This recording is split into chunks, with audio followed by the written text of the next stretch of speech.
prayer this Sure. Lord, we come to you again with thankful hearts for another day that you've given us. Today we lift up county employee David Nanny. We just ask that you be with him, restore him to health, and be with him and that family in a special way today. Go with us through this meeting and help us to always seek your guidance and wisdom in everything we do. For it's in Jesus' name we pray. Amen. Amen.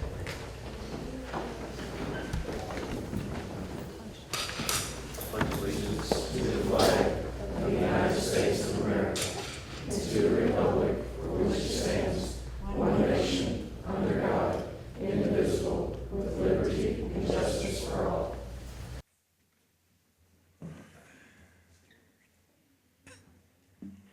All right, we'll go ahead and call Marshall County Fiscal Court to order this is a special call meeting, August 26, 2019. On the agenda, we'll go ahead and go with old business, Ordinance 2019-08, Amendment to the Administrative Code. This is the second reading. You have a summary to read on that?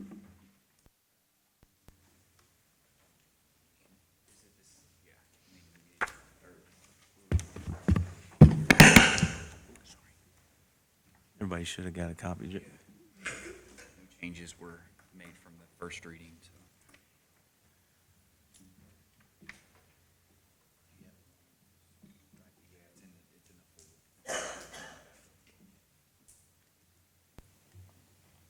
Y'all got any questions on them?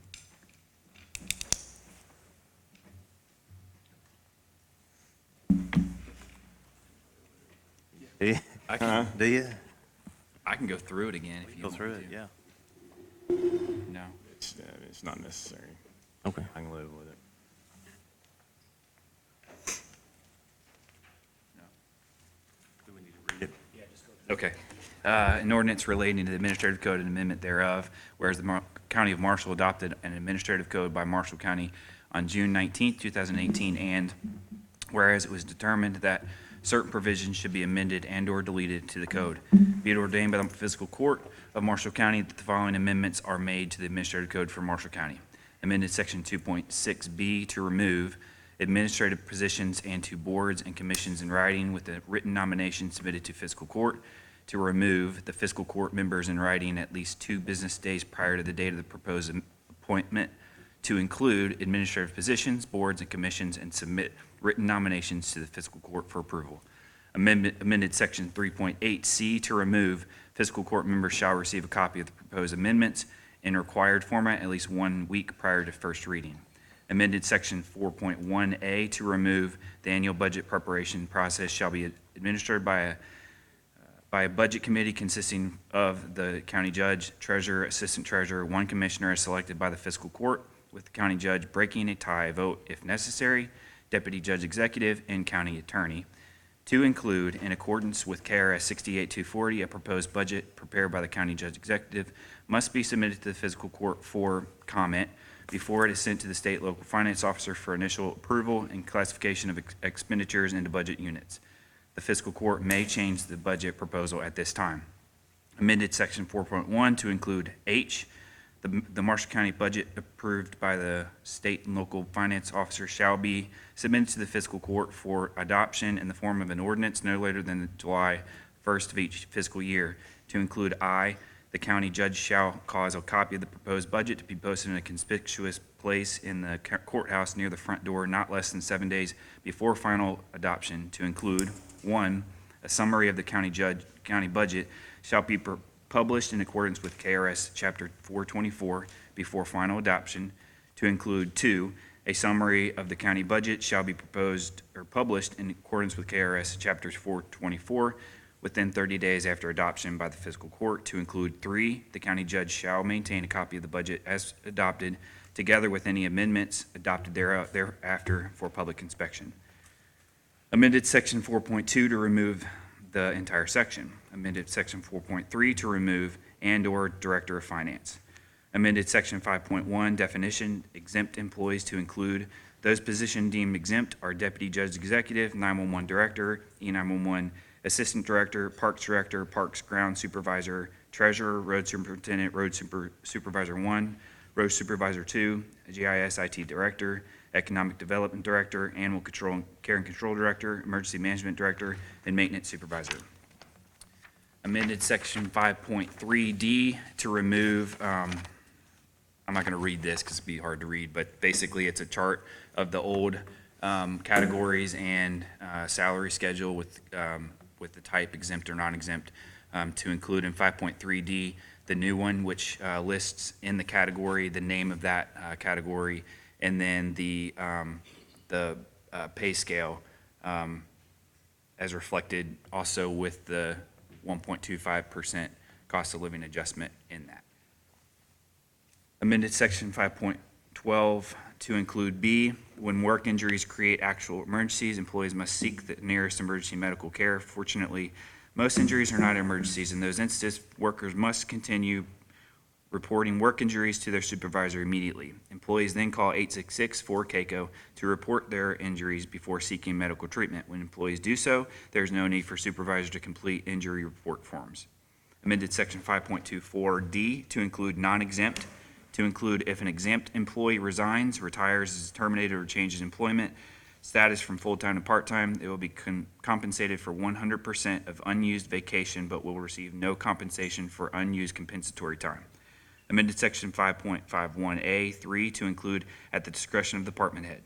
Amended Section 6.2A to remove which costs less than $20,000 or on an annual bid or for which there exists a state pricing contract are not required to be purchased through the competitive bidding procedure to include in accordance with Kentucky state law. Amended Section 6.2F to remove of which is $20,000 or more to include is consistent with the Kentucky state law, to remove $20,000 to include the amount required by Kentucky state law. Amended Section 6.5A to remove $20,000 to include the amount required by Kentucky state law, to remove $20,000 to include the amount required by Kentucky state law, to remove $20,000 to include the amount required by Kentucky state law, to remove $20,000, the amount required by Kentucky state law, to remove $20,000 to include the amount of Kentucky state law, and you guys know that KRS changed, that's why we did all those. Amended 6.5B to remove $20,000 to include the amount required by Kentucky state law. The first reading was, the ordinance was held on the second day of July. This is the second reading on August the 26th.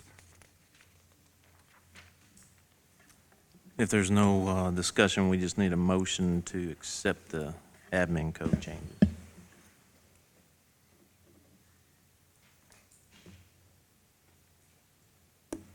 So move. Is there a second? I'll second it. All those in favor say aye. Aye. Any opposed? No. One opposed. Motion carries. We'll move on to item B, the 911 budget. I gave the commissioners a copy of as well as the judge, a copy of the proposed budget.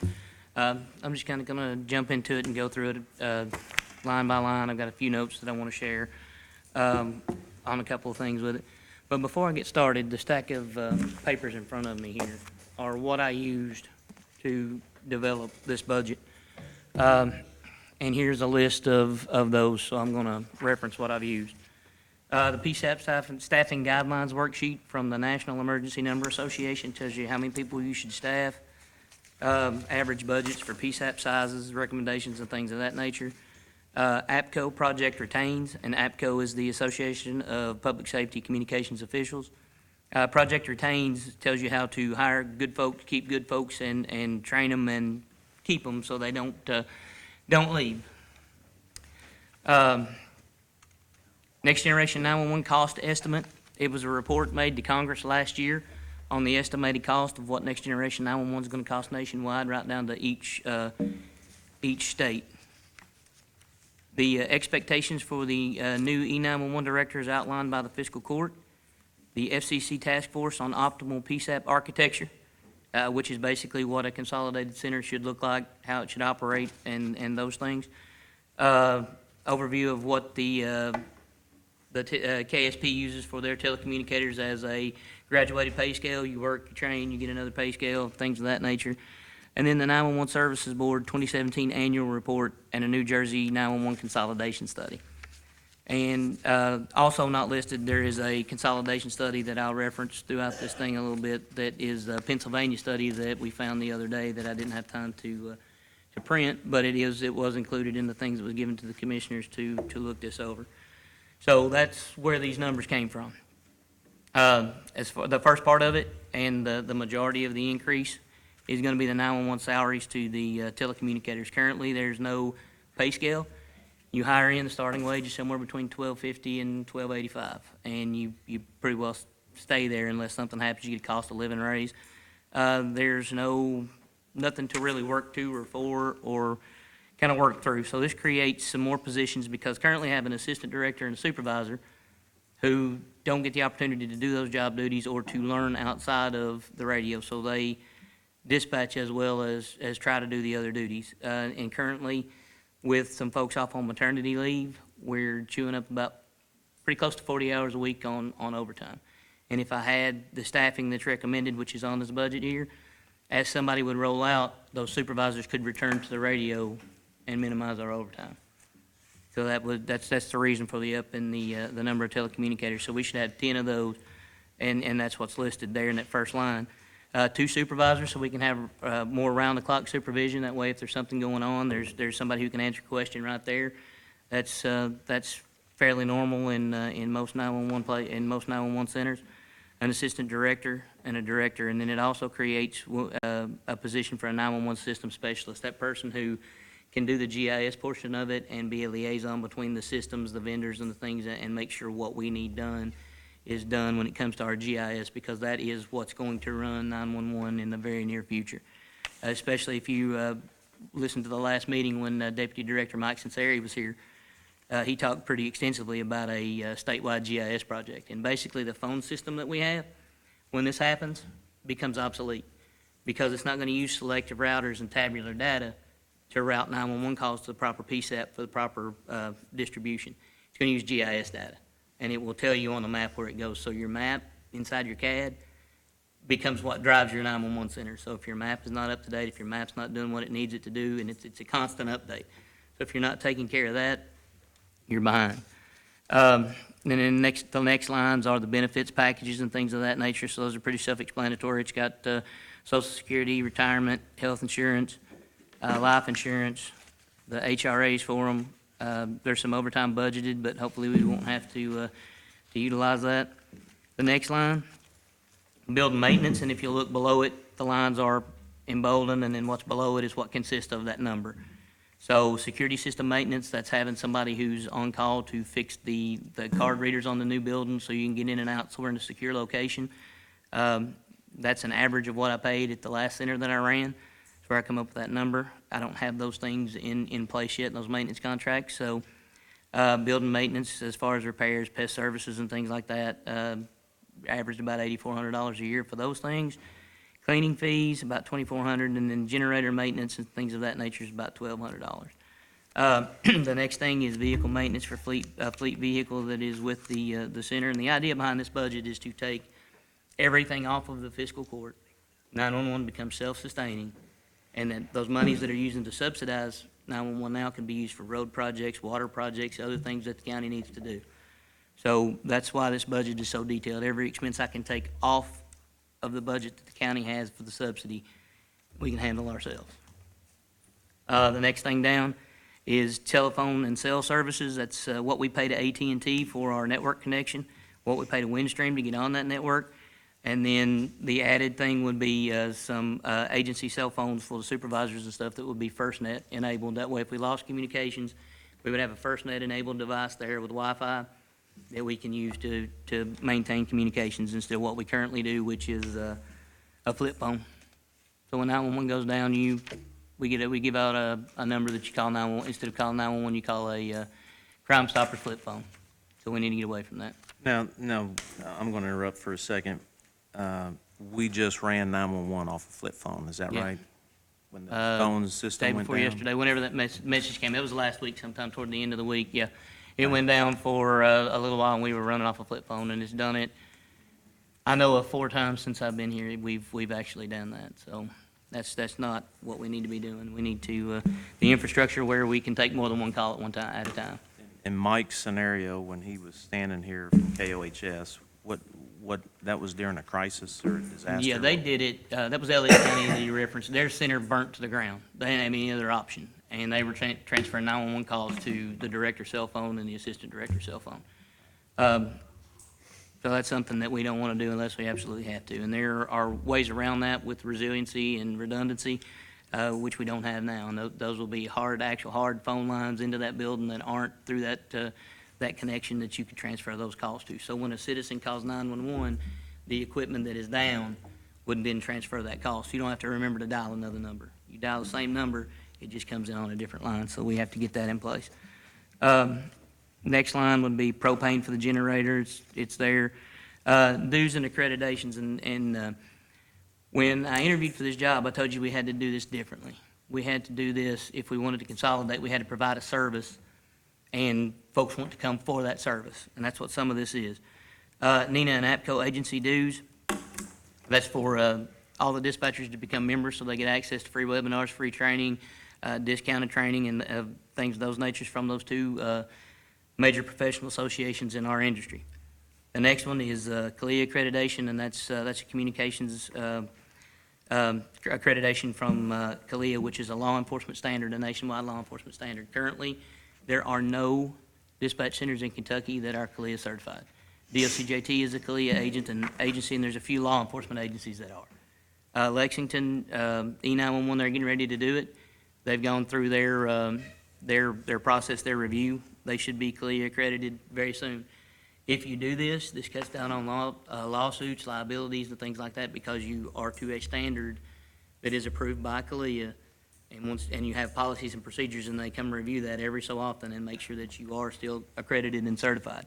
So that would be a game changer in the service that we provide. I'm sure our law enforcement agencies would appreciate that. The KACP accreditation is the same thing, but it's at a state level. It's from the Kentucky Association of Chiefs of Police. So they accredit agencies also. There are a few that are like that. Our closest neighbors, Callaway County, their communication center is KACP accredited. It's something that we need to do as well. And it just basically puts the key for standards and policies and procedures that are nationally accepted, best practices, things that we need to do, and make sure that we're hitting on all cylinders with those. And they actually come do site visit, talk to the employees, review you and evaluate you, and give you suggestions for improvement. And then IEAD accreditation, and that's for our emergency medical dispatch. So that would accredit us in that sense for giving CPR and other life-saving information over the phone. So that's what that accreditation's for. Subscriptions and fees. If we do become a quasi-government entity or back under a board, that's allotted for SPGE or those special government entities where you can you file your budget online and those things. So that's in there. Office supplies, water service for the building, copier paper, ink pens, etc. Those itemized there. Excuse me. Office equipment such as shredders, cutters, binders, etc. Things we need. There's money allotted for that. Printing publications and business cards and literature and things of that nature are included. Moving forward, when we get into this new center and when we get some revenue that we can actually do it, some of the things that we're going to do, excuse me, is some of the things that I did at my last center. Took the dispatchers into schools. We read to kindergartners and taught them how to dial 911 if something happened to their parent or if something happened in school. We actually taught folks how to dial 911. We would go to every community event, sit under a tent, interact with the folks and say, if you have 911, this is the most important thing. When you call, we need your location, and explain to them why that is. So that's what some of those publications would be, and in business cards for my folks to hand out. As a matter of fact, we were in a restaurant the other day, and a lady asked me about the SOS button on her phone, and she sat down with me, and I showed her where it was at, what to do, and how to set that up. That's invaluable in our community. If we can train the folks calling 911, it makes our job smoother. They know what to do when they call, and they're not relying upon us to calm them down. It just gives us that extra edge in there to save time, to be more efficient, and get that help where it's needed. The next thing is lined out some recommended training that these folks need. And, I'm going to say this, and I'm sure my folks will agree, and there's several of them going to speak in a little bit. They're underdeveloped. For the years that they have in this career, they're underdeveloped. They've not taken anything outside the realm of Department of Criminal Justice training, and while that training is not bad, it serves a purpose. It's a basic training. It's all that's mandated by the state, and that's a lot of what 911 centers do. That is it. That's all they do. They don't go outside and they don't get these trainings. These trainings are invaluable. They produce future leaders in our industry. If we don't do that, we're not going to be able to do it. And you see, this center is no different. You see centers hire directors outside all the time. That's why, because they don't get the chance to develop. They don't get the training they need. So this list is not inclusive, but it's a recommended list of trainings that they need and conferences that they need to attend, because if we stay inside our little box and we never get out, we don't know what's happening in the rest of the world. And Kentucky's behind when it comes to next generation 911. Mike Sinceri sat here and told us we're behind when it comes to consolidation. We're behind when it comes to what we need to do, and we're definitely behind when it comes to taking care of the folks that do this job. This job is impossible, and public safety is impossible without those folks sitting behind those seats. And if they're not well-trained, rested, and ready, and bought into their career, I had Kyle Plush's family come in here a few weeks back in a special call meeting. That's what killed that child, was a burnout dispatcher with no training, worked to death, killed on overtime, treated it as a prank, didn't follow through. Police officer, same way, didn't follow through. It's that routine that you get in, complacency, and this takes us out of that, because anybody that calls 911, they don't want somebody who's burnt out and doesn't want to be there today and come in with that attitude. They want somebody who's invested in their center, that their center's invested in them, and like I said, they're mentally, physically, and emotionally ready to take the calls that we're going to get, because we don't deal with people on their best days. We deal with people on their worst days. And if you're on your worst day, dealing with somebody on their worst day, then you have situations like the Plush family came and talked to us about, and that's one of the things that we want to try to avoid. Then the expense line to go to some of these, and that's an estimate, it may not be that expensive, and some of these we can actually host in-house. These agencies will travel, so it gives us a reduced cost, but those costs and scholarships are not guaranteed, so that's a number of what it could cost to send our folks to those things. And I will say this, would like to clarify something as far as training goes. One of the things when I first came, it was mentioned that I was given a $30,000 moving bonus. That wasn't it. And then the noise turned to a $30,000 training expense line and travel for me. It wasn't that either. In the interview, I mentioned that this agency currently has a $6,000 training budget. It's enough in gas and mileage to get folks back and forth to Richmond for their 8-hour in-service that they're required a year. When I seen that, I spoke out to the commissioners and the judge and told them that in Barron County, I had a $30,000 line in my budget there for all my folks to be trained properly. So that's, and it wasn't enough. They didn't get to go to the things that they needed to go to, but it's all I could scrimp by. And it helped in the first year. It changed the game. It changed what they were doing. It changed a lot of them. It changed the burnout. Some of them didn't change. But a misunderstanding of what that actually was when I said that is what was out there. So I want to take that moment and clear that, because a lot of times training's thought as bad. Somebody goes to something, they're not doing their work. If you don't stay ahead of what's coming, you don't know what's coming. You cannot do this job without training. You cannot understand this job without training. Postage is included in here in the line between that, and we need to send out things, and stuff of that nature. Insurance, KCO policy, that's based on what I was paying at my last place, and then miscellaneous furniture that we may need to purchase.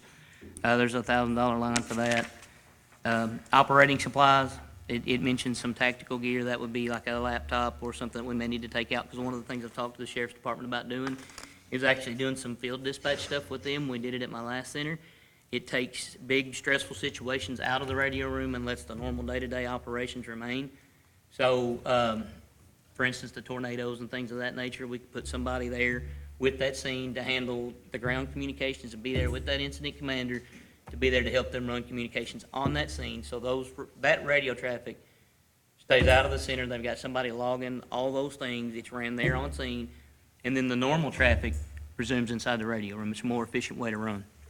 And that way, calls aren't ringing off the hook and radio traffic's not going unanswered. Legal and professional fees, these are some things that I had, some bookkeeping services, some audit services where we have those auditors come back and look at our policies and procedures for those accreditations. Those are included. Uniforms, and I'll go ahead and hit that. A couple weeks ago, we were named first responders. First responders have a look. They have a appearance that they keep up. Appearance is pride. Pride is pride in your agency and your community. The uniform represents that. I was told at my last agency that while they need uniforms, they work in the closet.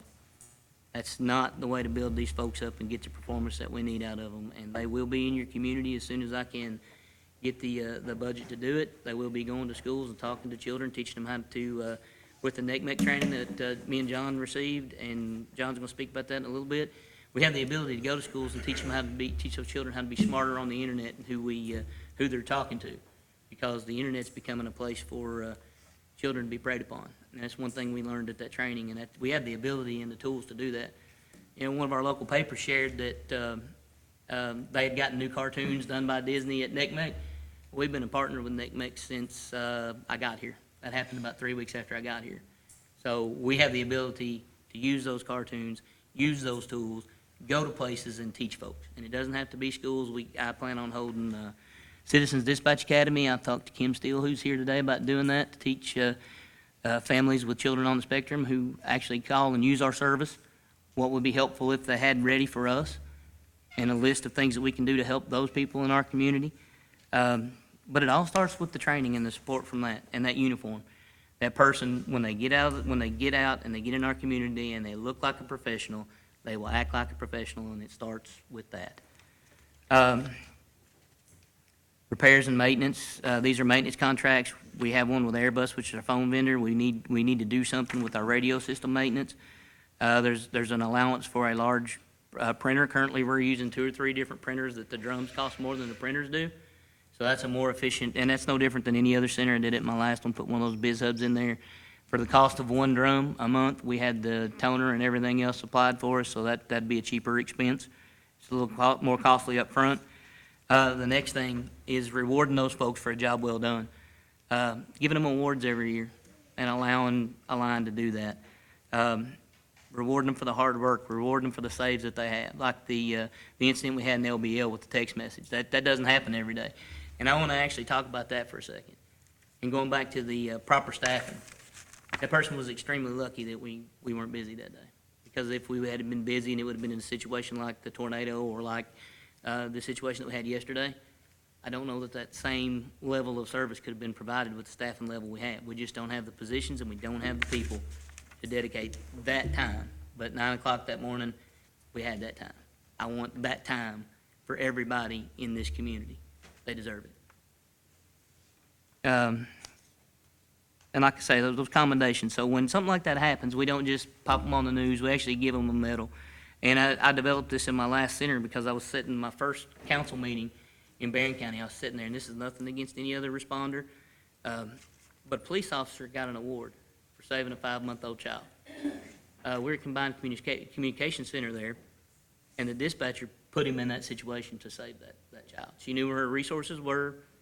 She sent him to that. She knew he was close to the county line. She sent him out into the county because the ambulance had a long response time, so he was able to do CPR and bring that child back to life. She was never mentioned. I looked at my wife, who was in the audience, and said, it's not happening again. And we did the commendation ceremony, and we give away, I backed up and I gave away as many awards as I could for training, for citations that they done for the year, and read those things that they did and recognized them in front of our board and in front of our community. And it done wonders for those folks. I had a night that their work got appreciated because you don't see them. You only call them when it's the worst time of your life, and what you do see is the fire truck, the ambulance, or the police car that shows up. And all the work that we do kind of gets forgotten about. It's assumed that we're an arm of the police or whatever, and moving forward, it's no longer that way. The job has changed, the technology has changed, but the training and staffing levels have not in Kentucky. So that's what that is. Computer support and IT services, there's a line in there for that. That's what I was spending in my last center. If we were able to do the budget and have that extra person, that liaison person between the systems and the GIS, some of that would fall into them as to what they could do, so it may not be that much. But it would probably still be pretty close to that. Computer supplies on hand in case something were to die, CPU, any kind of laptop that we would carry out, we would need to be able to replace that if something happened to it while we were using it. I spoke about this a little bit. There's a $4,000 line in here for community outreach, and that's going to those schools, printing materials to teach those children, going to the the different communities and different things and teaching them how that particular section of the society and community can utilize 911. And it would be printing materials and things to hand out to give them to educate them with. Then obviously utilities, that's included in there, what I think it's gonna cost to run that building, and those are just estimates. Software services, I'll talk a little bit about that. On that line, those things that I have listed there, I have no equipment to make sure that our center runs efficiently and effectively. I can't see our CAD, I can't see our radio system, I can't see our phone system, and I can't see our recorder. I have to go kick somebody off of a working console to make sure we're hitting where we need to hit. So I have to remove a dispatcher who's taking 911 calls to look at complaints that I get. This allows me analytics such as Power DMS. It would let me be able to manage our policies and procedures and make sure that those folks know what they're supposed to be doing. And they, with the CLIA accreditation, you have to have Power DMS because those policies and procedures are so detailed. And that's their way to do it off-site. Look at your policy, your procedure, and your workflow to make sure you're following those. You upload your proofs, they go back and look, they make sure you're doing what you're doing. CPI is how we run NCIC. I have no access to NCIC. So if somebody wants to be hired or one of the officers comes in and wants a background check on somebody, something that I should be doing, I have to go kick somebody off of a working 911 station to do that. Guardian tracking, that allows us to track those things, good behavior, bad behavior, and predict, when an employee needs further training or needs something of that nature. In digital, text to 911, that's the service that we have, where we actually used the other day to help that person in LBL. The next thing, it's FatPot. It's a analytics package because currently, Mike Sinceri sat up here and talked about interoperability. Funny thing, they want to be able to talk on the radio no matter where you go. I have no interoperability within the systems inside a 911 center, and all 911 centers are that way. The phone's proprietary, the CAD's proprietary, the recorders are proprietary, nothing talks to each other. So I can't say that we're getting dispatches out in under 60 seconds like NFPA requires. I can't look at that analytic and see that our CAD matches our phone and our dispatches are on the radio as they're supposed to be. So this ties all of that interoperability together and gives me an analytics package to come back and say, hey, we're doing quality assurance, quality improvement. You're not getting your dispatches out in under 60 seconds. You're at a minute and a half. We've got to get the speed up. We've got to do these things. I have no way to check those things for 100% sure now. And if we're going to provide a service, that's the service that we provide to our responders and our communities, getting those folks out when they need to be. So that's the need for that. Predictive index allows me to see if the trainings are effective, see who we can promote, see who we can mold into that next job. And then artificial intelligence. One of the things that's coming is video. We don't have time to watch video.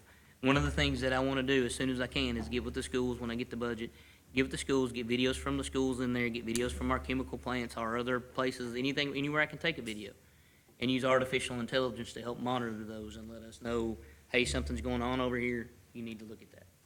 So that's because we're going to have so much video and so much in Next Generation 911 and moving forward, we're going to have so much of that, the human eye can't catch it all, they can't watch it all. It's impossible. So you've got to have the help with that. And then artificial intelligence on the data that we collect. We collect so much data already and so much more that could help our law enforcement, our police, our fire, our emergency management folks to predict threats, to cut down on highway safety or cut down on fatalities and improve highway safety. I could actually tell Captain Lane where he needed to go to work his federal overtime for highway safety to have an actual impact on where our fatality accidents are. I can plot them on a map, hand him a map, say, if you want your best effective place to go work this overtime, go here. These are where accidents are happening. We're not doing that now. We have no ability to do that now. So that will help all aspects of our responders. And then advertising for job application or job announcements and things of that nature on major places where we can attract some folks, because and I'll say it, and I know people will jump on this, when we regionalize, it's not an if, it's a when. Because like Mike Sinceri sat up here and said the other day, you be the bug, or you be the windshield, or you be the Louisville Slugger or the ball. The building, the fact that we have that opportunity to build a building, it's going to come either whether they want to or not. They'll state mandate it, something will happen. And if they state mandate it, it'll be pushed more toward the state police because they have the 16 posts. And if you don't do something in the meantime and become an early adopter of consolidation or collaborative efforts, and the state does it, they're gonna do what's efficient and effective for them. And that's nothing against the state police, that's just saying the legislators will do what they feel is effective and efficient. You got 16 posts doing regionalization for their operation across the state, and I think that's where the majority of it will go if you don't have it in place here, and that building allows us to be in place here. Debt service for upfitting a new building, that gives me the ability to pay on a loan of $197,773 a year to upfit that building, and somewhere, a best cost estimate that I have now, because it's too early for RFP processes, it's too early to do that, they have nothing to look at other than a building plan, and most won't quote at this point in time. I've been talking to vendors, and that's what they tell me, so about $2.5 million is a rough estimate, could be more, could be less. Depends on what we run into there, and the things that we need to do. And then here's a portion of the budget that most 911 centers don't have. It's putting away $50,000 a year to prepare for those upgrades, because with technology, as soon as you buy it, it's obsolete. And with our phone, bought the phone, and I think somebody put on Facebook in 2016, the phone was bought. It's going to be obsolete as soon as the statewide GIS project happens. It's going to be obsolete. So we'll have a little bit of a grace period to switch over, but those phones will no longer work the same way. Again, and it's because of the way the location is sent. So selective routers will change, so that network diagram will change a little bit, so things will have to happen there. But that puts $50,000 back, so in 4 or 5 years, when the CAD's old, when the phone's old, when the radio consoles reach end of life, we have money. We're not coming back to the fiscal court saying, hey, I need this. We've got money back there set away to buy these things every 5 years. And then also, you know, we will obviously go for grants every time that we can to supplement that income. And currently, the budget that we have basically keeps the lights on, keeps the operation going. And, you know, the question was asked, why so much? There's so much we have to do. And, you know, I've kind of laid it out on everything that we have to do. And, you know, in some of my notes that I've got here, I wanted to say a whole lot, but I don't want to keep you all here all day.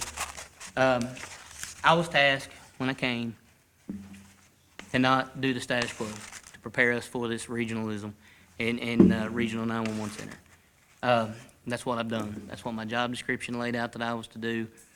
That's what this budget is. It's not the status quo. You can't back a rider truck up to our center, take the same old equipment that we have, dump it in that building, and let it go. That building has to run and operate. We have to see if it's going to work when these systems are put together, so you can't shut one down, move across town, put your equipment back in, and go.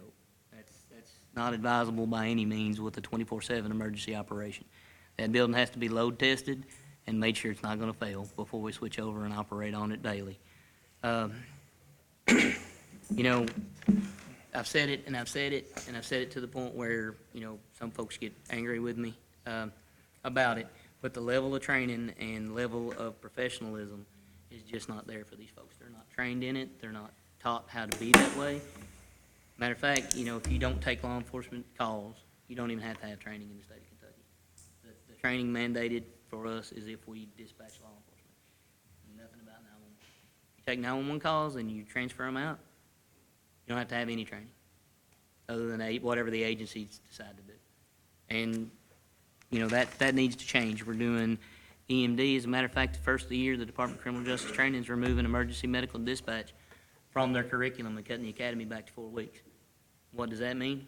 That means a higher training bill to me, because they had negotiated with PowerPhone a certain rate. Every 2 years we have to recertify. And because of the volume, because every telecommunicator in the state of Kentucky comes out of that academy with that certification that the state paid for, we get I think it's $100 to recert. It's going to be like $324 for every person every 2 years, or it's every 2 years, I think. And then whatever price I negotiate with them for a new hire to take their class. It won't be a free one. So that's an expense that taking that out is going to cost every 911 center in the state that folks aren't really aware of as well. But, you know, it's hard to think about these numbers and see the difference in the numbers. And you know, the difference in the numbers is running on a flip phone versus being resilient, being redundant, and having a workforce that's ready to go, waiting on your phone call 24/7, and not burn out, not overwork, underpaid, underappreciated, and not really feeling like being there today. Happens in every job, but it's sad that it happens in ours, but it does, and the pay and the things do that. And, you know, as you can see in the little box in the bottom, this was based on the number of meters that we were told over here. We don't know that we had 21,000, but that was the number that was based on. And just looking at the $7 per month minimum to get there, to get to where we need to be.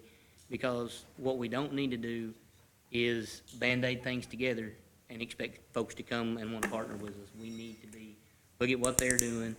This is the right way to do this. We can't do this. We need to go over there. And as folks come over here and partner with us, that's when the cost goes down. It's expensive on the front end, but when we start collaborative efforts and consolidation efforts and things of that nature, when somebody comes, and like I said, you can say if all you want to, it's going to happen one way or the other. We were told. It's been pushed and pushed and pushed, and it will happen. We don't want it to happen at the state level. We want to get out ahead of that and do that. And there is interest in it, but it's not an openly talked about subject. You can't go out and say so-and-so's interested in coming over, because there's a lot of things in that game. Folks are worried about job loss. Folks are worried about losing their identity, all kinds of things. You have to work all of those things out. And doing it better, doing it different, and doing it to the actual national standard for fire, police, and EMS, and emergency management is what does it. It's a service that's not being provided in most 911 centers in the state. It's just not. And the level of service varies to county. It does. And a lot of it is budget driven. One last thing I'd like to say, Brad, if you will put something up here for me. Just going to kind of show you some support in the community for giving this incentive to our folks to work through these things. We put out some things over the past week or so on Facebook, and the overwhelming thing was, yeah, it's an expensive fee. It seems like folks were concerned about the money and the doubling of the budget, but as you can see, it goes right to where they said they wanted it. So citizen support, and this is from Phyllis Harrell. She says, that's her quote up there from Facebook. It says, "I am more than happy to pay my share and know how much we depend on the dispatchers." And she says on them. Jason Darnell over here on the left, I do like that Chris wants to go over different levels of dispatch and have pay accordingly. You think, and he's meaning 911 dispatchers when he says they are well compensated, but to me, for what they do, they are not. And it's not this Jason Darnell, I don't think. He says it wasn't him. This one here, I can't see the name. This is Marlene Devine. She says, "I'm supportive of 911 funding and it to stay in Marshall County. I feel that every household should pay for using 911 services, and I think that everyone wants the same thing. But let's not forget that the taxpayers are arguing, and it says for them, but she's meaning the dispatchers, to get a pay increase more than the annual cost of living increase. We want the dispatchers to make a better salary because the dispatchers have already proven their value." Yes, I see I don't even want to read that because that's about me. We need to talk about them. Another citizen support. This is Jamie Moore. It says it's only going to be between $5 and $10 a month fee, correct?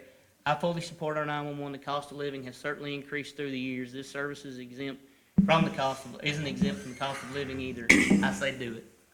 So these are just a few of the things that we've seen over the weekend, and it's all toward that better pay, better training, more incentive for them to do a better job. So that's kind of what I have, and I've got some folks here that would like to speak on their behalf on these kind of things. So if you want me to call them up. But before you get your folks to come up and speak, I want to go back to where you mentioned efficient services. Okay. And I think that's key for the fiscal court, because if you pull up our ordinance, we actually put an ordinance in place that requires the 911 director to report basically to the fiscal court that we are providing efficient services. So if we're putting it in our ordinance, but we're not providing efficient services, I feel that there might be some liability there. Council, if you can advise on that. I was reading, so repeat the question. Well, if we're putting in our ordinance that, I think it's subsection 6 of operations.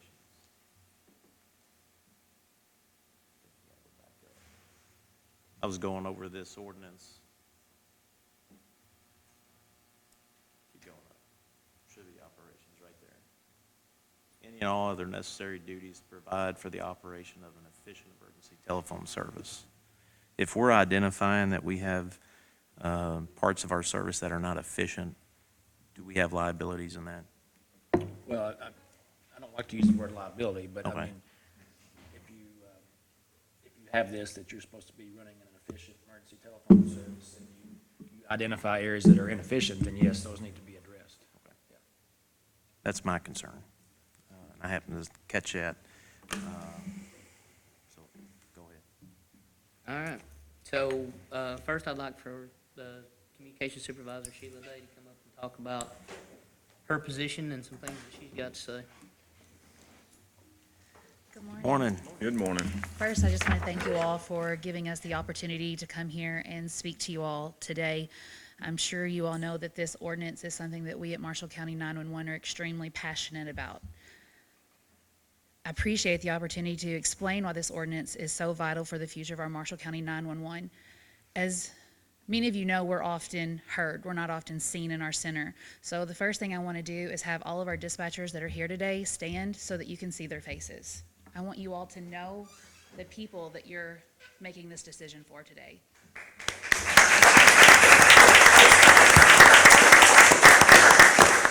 This is just a few of our people here today. Obviously, we work all hours of the day, and we can't all be here. We have people who are working now. We have people who just got off midnights, and they would have loved to have been here as well. So this is just a few of us that were able to make it. Recently, I had the chance to meet with the former telecommunications director for the New York City Fire Department. We were given the opportunity to have dinner at the 2019 ABCO conference, and we had a conversation that went a little something like this. He looked at me and he said, "I'm going to recruit you to be a dispatcher. You're going to talk to people in the very worst moments of their life. You're going to hear people beg you to bring their loved one back who's no longer breathing. You're going to hear people whose houses are on fire and they can't get their family out. The very worst things you can imagine, you're going to hear that. On top of that, you're going to work days and afternoons. You're going to work midnights. Don't think about opening presents with your kids on Christmas morning. Don't carve the turkey with your family on Thanksgiving. You're going to miss your son's Little League game, your daughter's dance recitals. I've personally experienced both of those. You're going to miss all of those celebrations. And by the way, we're going to pay you $12.50 an hour to do this. Anybody here right now saying, "Sign me up"? Who wants to do that? However, we do get a few people that say, "That sounds like a job I can do. That sounds like, even though I'm not going to get paid efficiently, I can do that job. I can be passionate about it because I'm going to make a difference in my community." So we hire these people and we set them in a chair. And we say, for the next 25 to 30 years of your life, you're going to sit in that chair. You're not going to promote. Don't try to move up the ladder. There is no ladder to move up. No room to grow. There's nowhere to go from here. Maybe in a few years you'll get lucky and someone will retire or someone else will move on and there'll be a day shift open. Maybe, if you're lucky. Now let's talk about training. In the state of Kentucky, we are only required to have 8 hours of training a year to maintain our certification. 8 hours. Think about that. Think of the type of calls that we take every day, and I have 8 hours of training to assist you. It's not enough. This training is not focused on how to be a better dispatcher.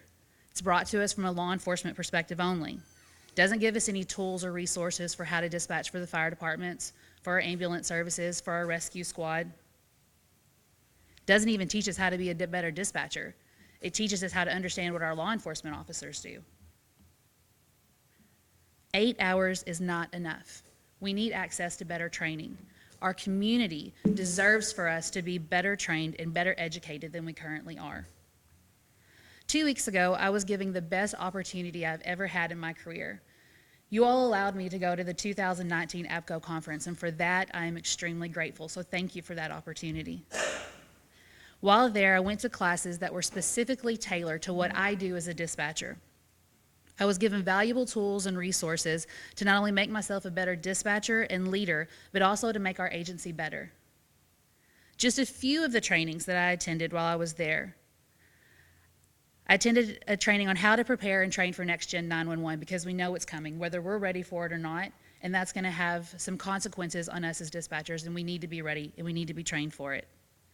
Another class I went to was how to continue dispatching in a disaster where we lose all communications. The lady who taught this class is a director for a center in Alaska who had a 7.0 earthquake and they lost all communications, and they still managed to help their people.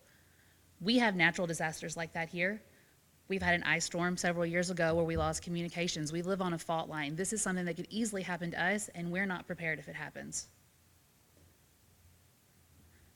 I also met multiple new people and made connections from people and agencies all over the country. People that I can reach out to if I ever need their expert advice or opinions. One of those people was the former telecommunications director for the New York City Fire Department. That's not likely somebody that I'm going to meet here in a training in Kentucky. I also got to see technology, the newest and best technology that our industry has to offer, but technology that we can't afford. Unfortunately, this training that I went to, it wasn't cheap. I would love the opportunity to attend more training like this, for my coworkers to attend trainings like this, for us all to become better developed dispatchers who know the latest our industry has to offer. But with our current budget, this is impossible. With our current budget, we will continue to receive the bare minimum trainings. This is where you all come in. Today, you all have the ability to change this. The decision is completely in your hands. If you pass this ordinance and set the fee to where it needs to be, then we will have the ability to recruit, hire, and retain and train the best and most qualified people in our area. We will become the center that people want to work at. Not just because we pay a decent wage, but because we will offer a better working environment, a place where people can work toward incentives and promotions. We will offer the best training to prepare people for those promotions. Next time there's an opening for a director or a supervisor, we won't have to go all the way across the state to find someone. We'll have people trained within our agency from our area who are prepared to take over that position. Recently, you all invested a lot of money into our new director. In my opinion, he's proved that he is worth every cent of that, and our center feels that you all made a good decision. But why would you invest that kind of money into one person if you're not willing to invest that kind of money into the rest of the people in our agency? In closing, I want to leave you with one thought. If you have to call 911 in the worst moments of your life, if you wake up and your child's not breathing and they need CPR, if your house is on fire and you can't get your family out, if your loved one of 30 years, your spouse, you can't wake them up in the morning, do you want somebody who's burned out, who's not motivated, who's underdeveloped, who doesn't have the training that they need to get you the help that you need, that you're begging for? Or do you want someone who's motivated, that has the best training that we can provide them? Do you want somebody who's working on the best technology available to get you the help that you need? That's the decision that you all are making today. That is the decision that is in your hands. I implore you, please make the right decision, not only for 911, but for the citizens of our county. Thank you. Thank you.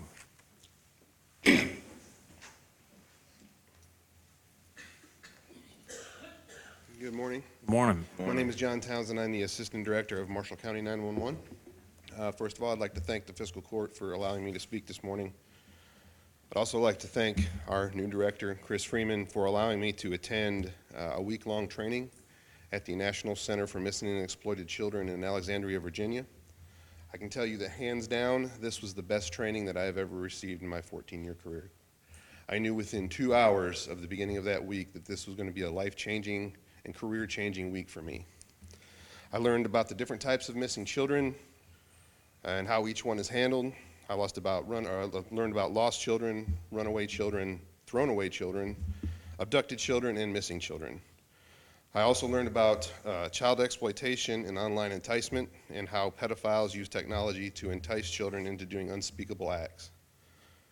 I learned about how runaway juveniles are extremely susceptible to human trafficking and exploitation, even by people in their own families. I also got to speak with families of missing children who have never come home or have been murdered. Most importantly, I learned how key a dispatcher is in the process of recovering a missing child. I learned the questions to ask and how to use the information I obtained to locate that child quickly and return them safely. I came away from that training very humbled. It was very difficult looking a family member in the eye as they told you about how their child was abducted and killed, and how the outcome may have been different had someone in public safety been through the training that I was now going through. I can tell you that I will never look at another missing child the same, or handle one the same again, ever. And it's unfortunate that I am the only one out of our center that was able to get this training. You might ask yourself why I'm here talking about this, or what this has to do with the proposed utility meter fee. Well, it has everything to do with it. This type of training is not offered through Kentucky's Department of Criminal Justice Training. As a matter of fact, there is no in-depth training at the Department of Criminal Justice Training Center on missing juveniles. All we are taught is how to enter a missing child in the National Crime Computer and the basic questions we need to ask. It's very generic.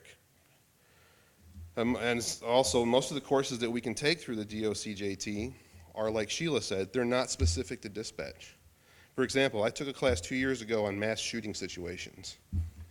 Thought it was going to be a great class.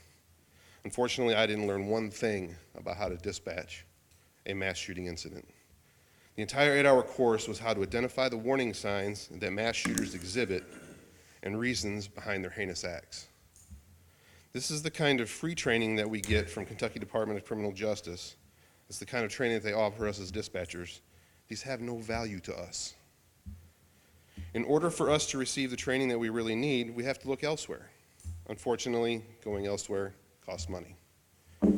Only this kind of training that I received, like I did in Alexandria, Virginia, can provide us with the tools to serve our community in with the best possible service.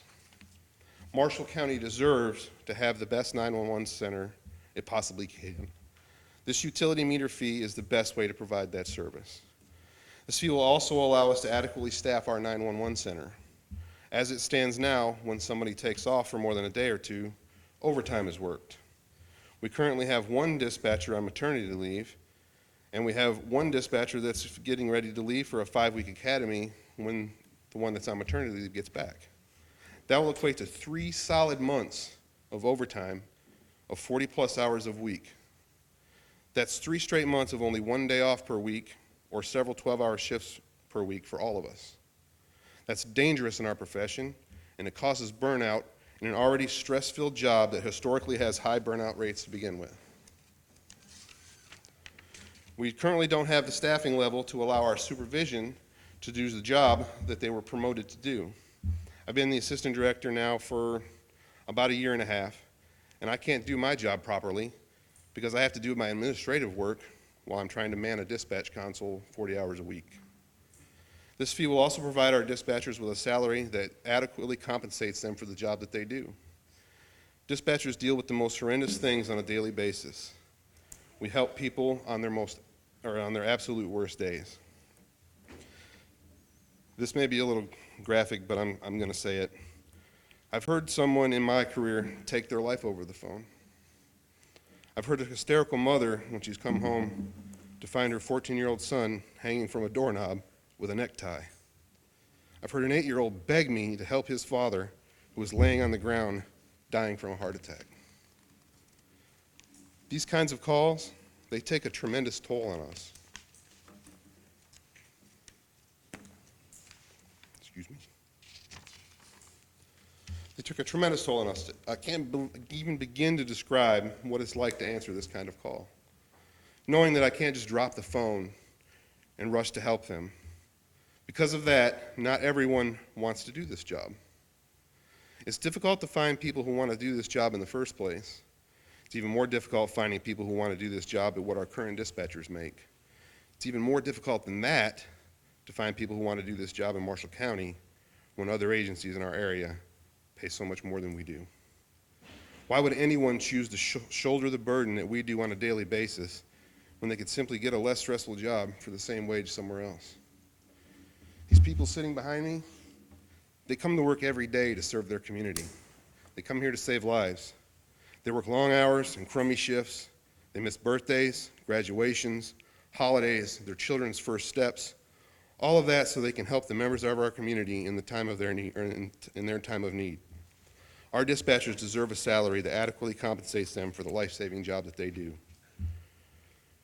When somebody in Marshall County calls 911 and they have an emergency, they expect the most highly trained and best equipped police officer, firefighter, emergency management, rescue squad, EMS personnel. They expect those people to have the best training and the best equipment when they show up to handle their emergency.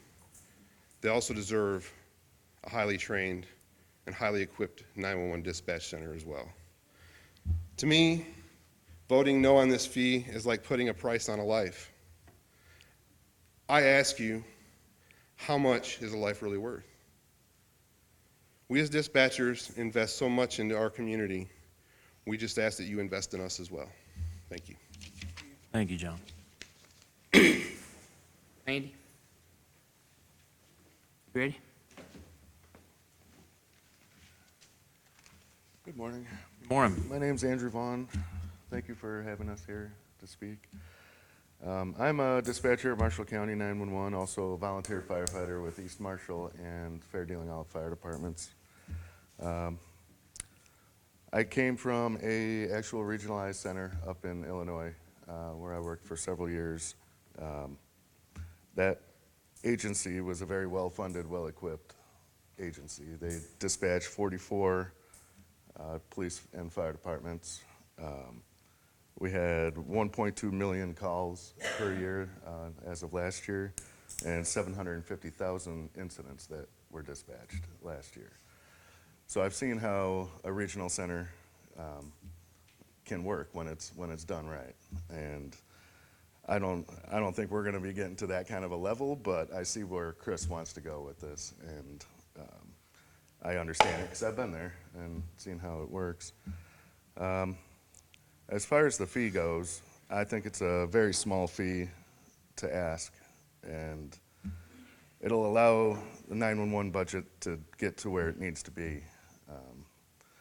It'll allow for wages to reflect the incredible stress and responsibility that are put on dispatchers every day, and we deal with the worst case every day. You know, your worst day is my job. With higher wages, the county can attract more applicants to get us staffed properly.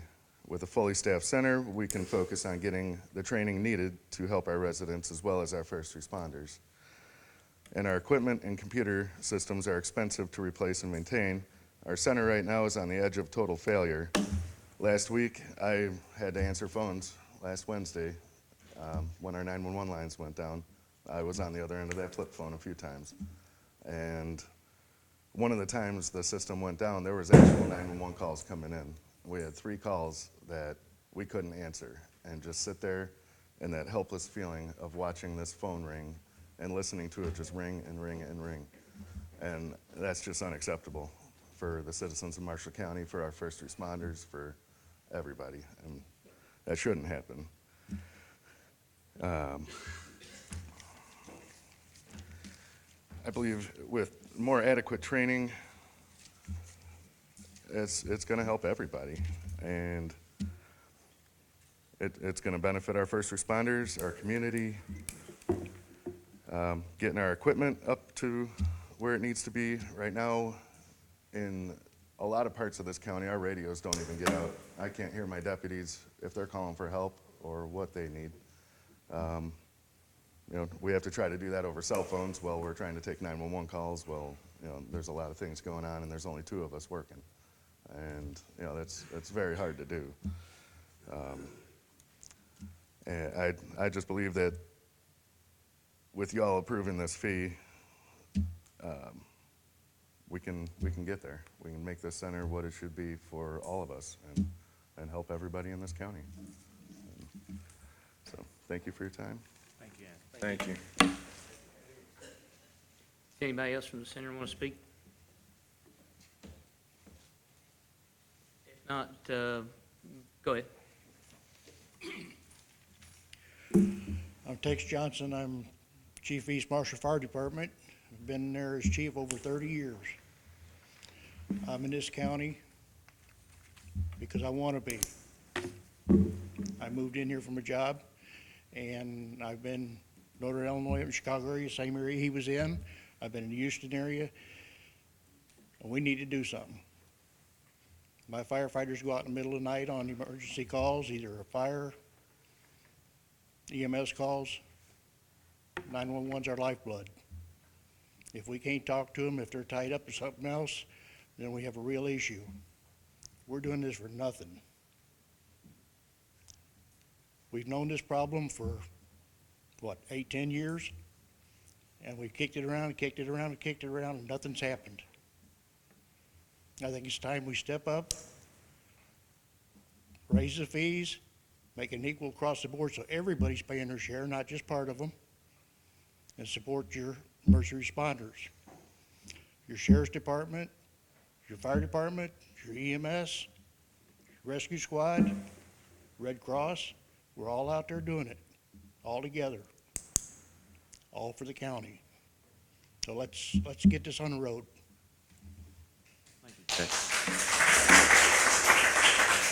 Kim, did you want to say something? Kim?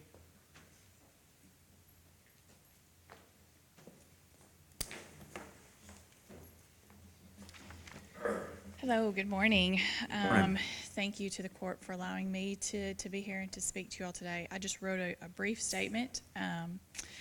My name is Kim Steele. I came to meet Mr. Freeman through my work as the community outreach coordinator for an organization called Families on the Spectrum. We are a regional nonprofit who advocates and supports families affected by autism. Our organization began a safety initiative a few years back. Through that work, I have traveled around meeting various first responders and agencies in our western counties. I've had several discussions with Mr. Freeman about how we can best serve our most vulnerable citizens. We've discussed the possibilities that exist with the NG 911 system, and we're very excited to see that come to fruition, not just for here locally, but statewide. I admire Mr. Freeman's ability to see the big picture here and look to the future, not just for the population that we serve, but for all residents. Emergencies, crisis situations do not discriminate. They can happen to anyone at any time. I don't think that we will ever regret investing in our first responders. As the gentleman stated Friday, a lot of these decisions and mandates have already been decided for us at the state level. So now it's up to our local governments to do the work and to figure out how to implement it. I am, for one, very thankful that we have Mr. Freeman at the helm during this process and this upgrade. So that's all I wanted to say, so thank you. Thank you, Kim. Anybody else?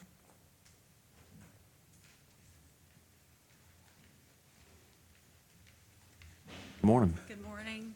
My name's Holly Freeman, and I'm a criminal justice scholar. I completed my master's degree in criminal justice. I have a published thesis from that master's, and I'm currently finishing up my second master's degree in Homeland Security. The thesis that I'm currently working on is surrounding the plight of the rural 911 dispatcher. It is certainly something that I have lived vicariously. It has funded my home for the last 30 years, or for the last 20 years. But what I would like to say is that I thought about it, I spent about 5 years with the state police in the automated fingerprint identification section. There I was a fingerprint specialist, and I was also assistant administrator. The technology was astronomically expensive. Our state's APHIS system that matches and identifies fingerprints is millions of dollars, and I was in charge of that system, ensuring that it was running. And it's not very much different than how 911 is. We have an expensive component, but nothing ever replaces the human element. The system could match fingerprints thousands at a time, but every now and then we had a fingerprint that we actually physically had to look at. We had to look at those ridge details and determine whether or not it was a true match. Nothing will ever replace the human element in 911, that human element being the 911 dispatcher. We must invest, and that's truly what this fee, what the budget, and what this is truly about, is that investment, because that investment in turn will save lives, and it will save the lives of the community members in Marshall County. Thank you. Thank you.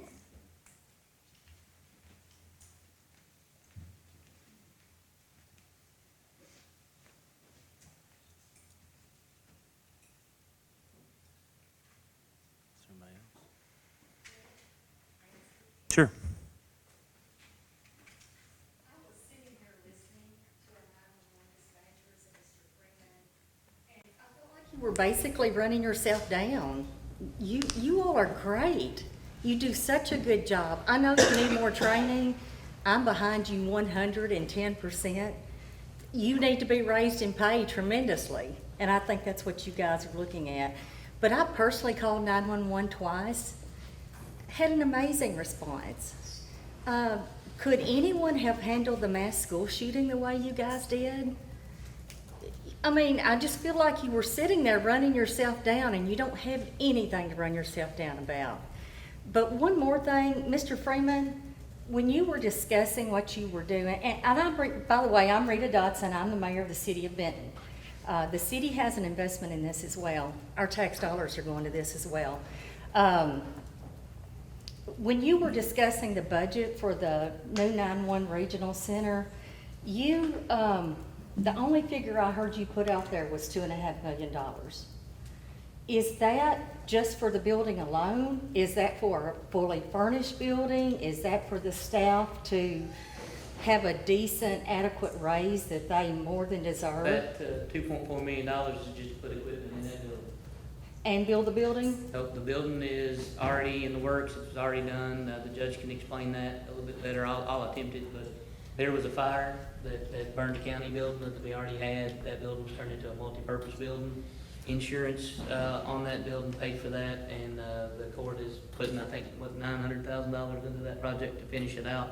And we are going to that building, so the $2.4 million puts your phones, CADs, furniture, equipment, and the ability to take video feeds in and out of that, as well as the other things that we need. So that's the $2.4 million. And then you have a budget on top of that? The budget that I presented on top of this provides salaries for those folks.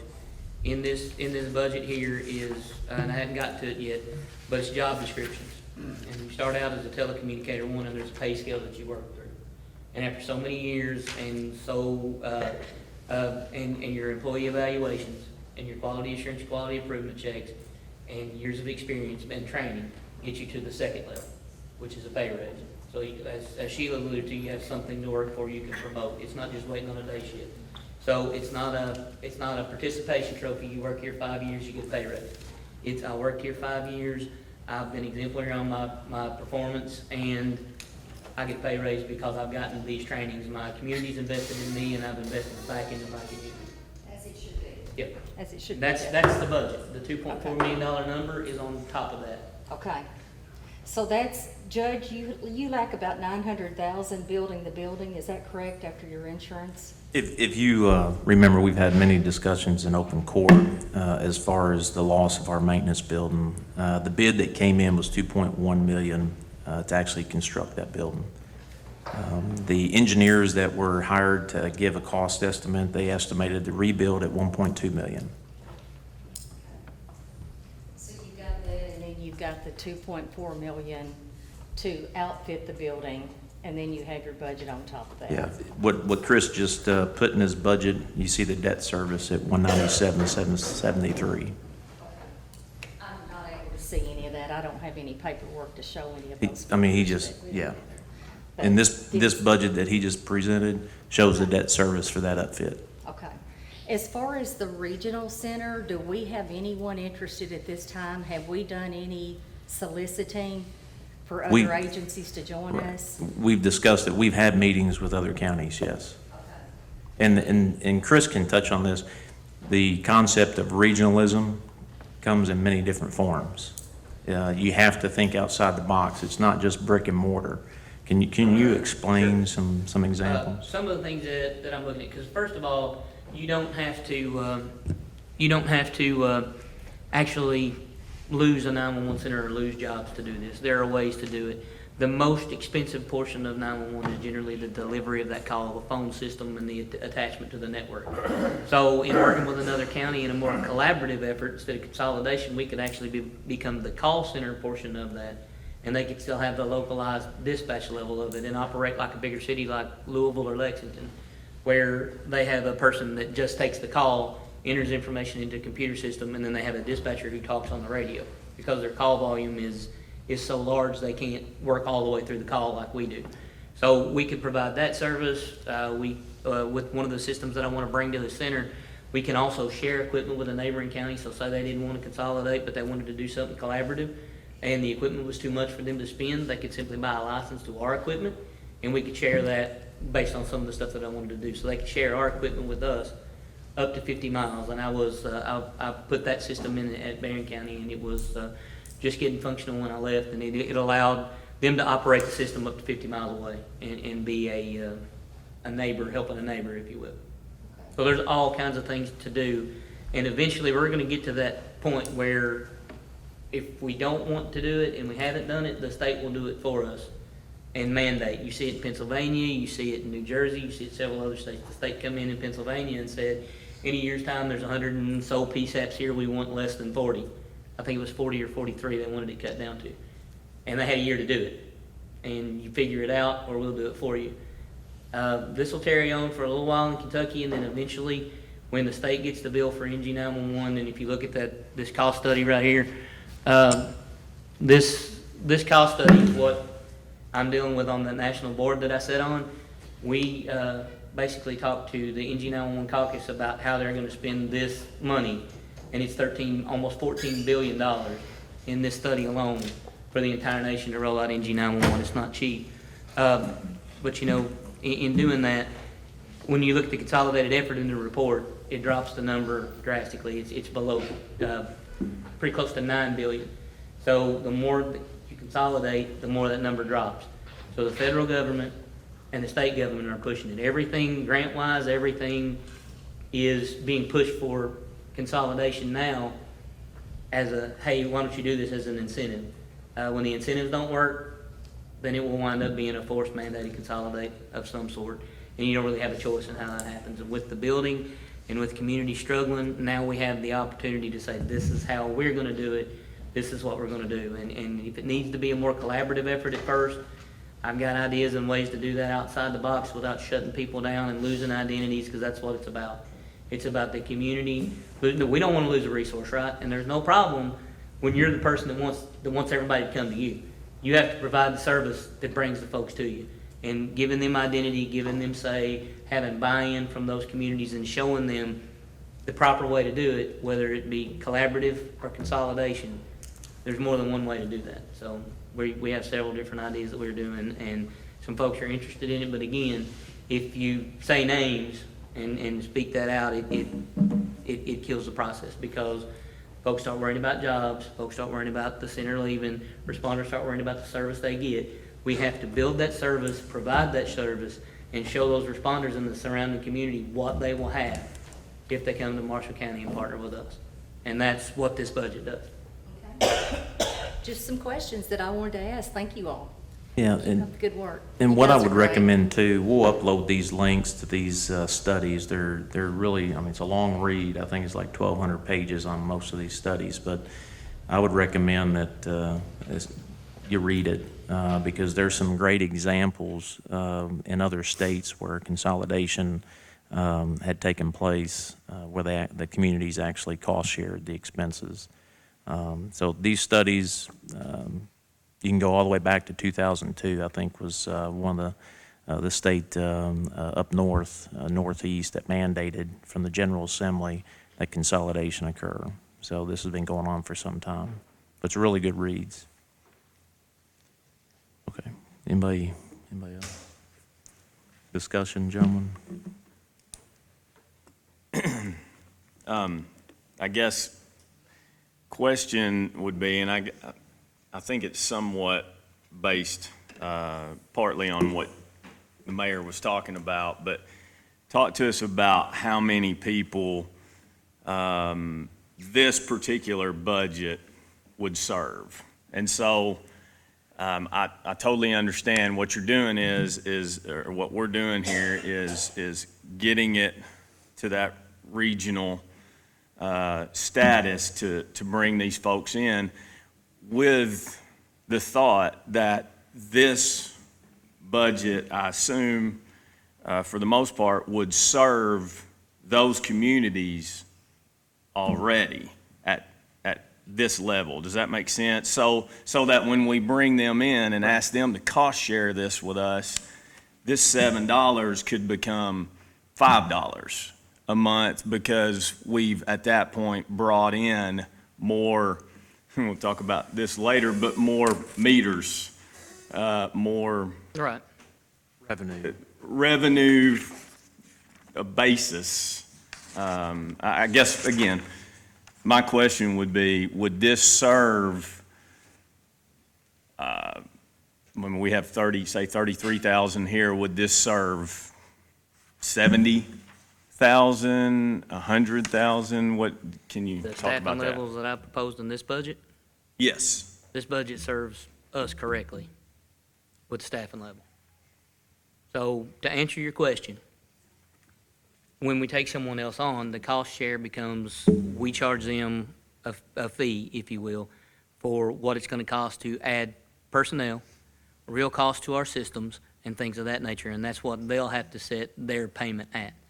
So Okay. anything that adds to this, personnel-wise, they would bring to the table. And then they also share the cost of training, they share the cost of system maintenance, building maintenance, and those things. So we're maintaining one system for multiple counties. It's like I told y'all in the interview, you don't consolidate based on the backs of the folks doing the job. You don't take a 10-person center. If it takes 10 persons to run a center, generally it's going to take those somewhere else to do it.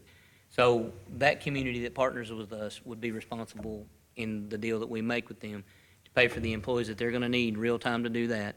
And then they would cost share in the other lines of the budget, thus reducing our cost that way, not on personnel. Does that make sense? So big Yes. maintenance fees, purchase for CADs, the training, every other line in the budget is reduce our cost. And we pay our personnel, and then they pay their personnel. Okay. So, I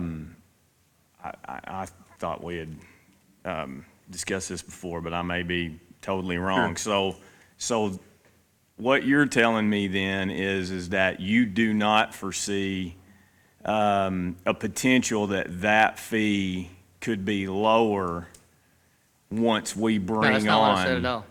Oh, No, okay. it will lower. But Okay. not on the backs of taking an operation that takes 10 dispatchers to run it and putting it on top of the 10 that we have. You have to hire adequate staffing. Staffing's always going to be your biggest expense. The fee would lower in the cost of every other line in the budget. We would split those costs with that community. And then that community would have to be responsible for the number of dispatchers' salaries in that fee that we charge them to add on top of what we need. If we take a small call volume county that we might be able to do on the staff that we have, then it would help us tremendously. If one or two dispatchers are needed, it just depends on the need of what we need. But what we don't want to do is take on all these counties, drop it on top, that might want to partner with us, drop it on top of 10 dispatchers and create the same problem that we already have. You see it in the consolidated centers that we have now. You see 3-year turnover rate, they're out the door. You come in, you do this for low pay, high call volumes, you don't ever get the help that you need, you work overtime. You know, John told you with the staffing level that we have right now, what we run our center with right now, not with what I want to add here. We're averaging 40 hours a week overtime for the next 2 months. If somebody goes out sick, we're in trouble. We have nobody that can work. We're working our folks to death to cover time. We got Andy going to the academy, which is a mandated academy. He's out for 5 weeks. So for that 5 weeks, somebody's working 40 hours a week overtime, 1 day off a month, or 1 day off a week. So this budget proposes getting to the level, and we're already paying the money anyway, at the current salary with the overtime. It proposes the level, and you got supervision who can't do the supervision job, so it cuts the overtime. If Andy goes to the academy, Sheila or John go to the console, no overtime, staffed properly. So you don't, just like I said in the interview, you don't make consolidation work and you don't save money on the employees. You provide the service, you provide the job, but the cost of the training, the cost of the accreditations, the cost of the budget, the operating cost will go down when they share. The wages will be the wages that we owe our folks here, and the wages for the other counties that come on, they'll be responsible for those. But yes, the potential for the fee to go down with consolidation will happen. But like I said over and over and over, it can't happen on the backs of the work that's being done. Can you explain, Chris, make sure, when Mike stood here and talked about the volume, the formula that the state uses, if you increase the volume, then based Yes. off that state formula, Yes. So here's the other thing. When Mike Sinceri was here, if we get another county in here, currently we get around $213,000. That's what it was last year anyway, from what I could tell from our budget. $213,000 from cell phone revenue. And I'm going to go ahead and say it before anybody says it. Cell phone revenue is different than this local tax. Cell phone revenue, when the cell phone came, it was an item that was in addition to the landline or local fee that was established to fund 911. 911, when it was originated 50 years ago, was intended to fund itself. And the revenue stream that was put together when it intended to fund itself dried up. The cell phone did that to that revenue stream, but it was never adjusted. We, at the local level, have no power, no say to adjust that fee. The 70 cents the state collects is the 70 cents the state collects. And to keep, just by pure call volume and population, the majority of that would go to your Northern Kentucky, your Louisville, your Lexington areas. So they've got this algorithm, and you have to be a mathematician to understand it. But basically, it's based on the number of cell phones in your area, call volume, several other things. They give you a volume payment based on that. And then the money that's left over, minus their operating cost, the pool of money they set back for the grants, they split that 115 ways. And that equated to $213,000 in our current budget. We bring a county in, they bring their money. So if it's a county of our similar volume, it would be another $213,000. So that's an option for that fee to roll back also. And then they have to bring some sort of mechanism to pay for their funding to utilize our equipment and our building.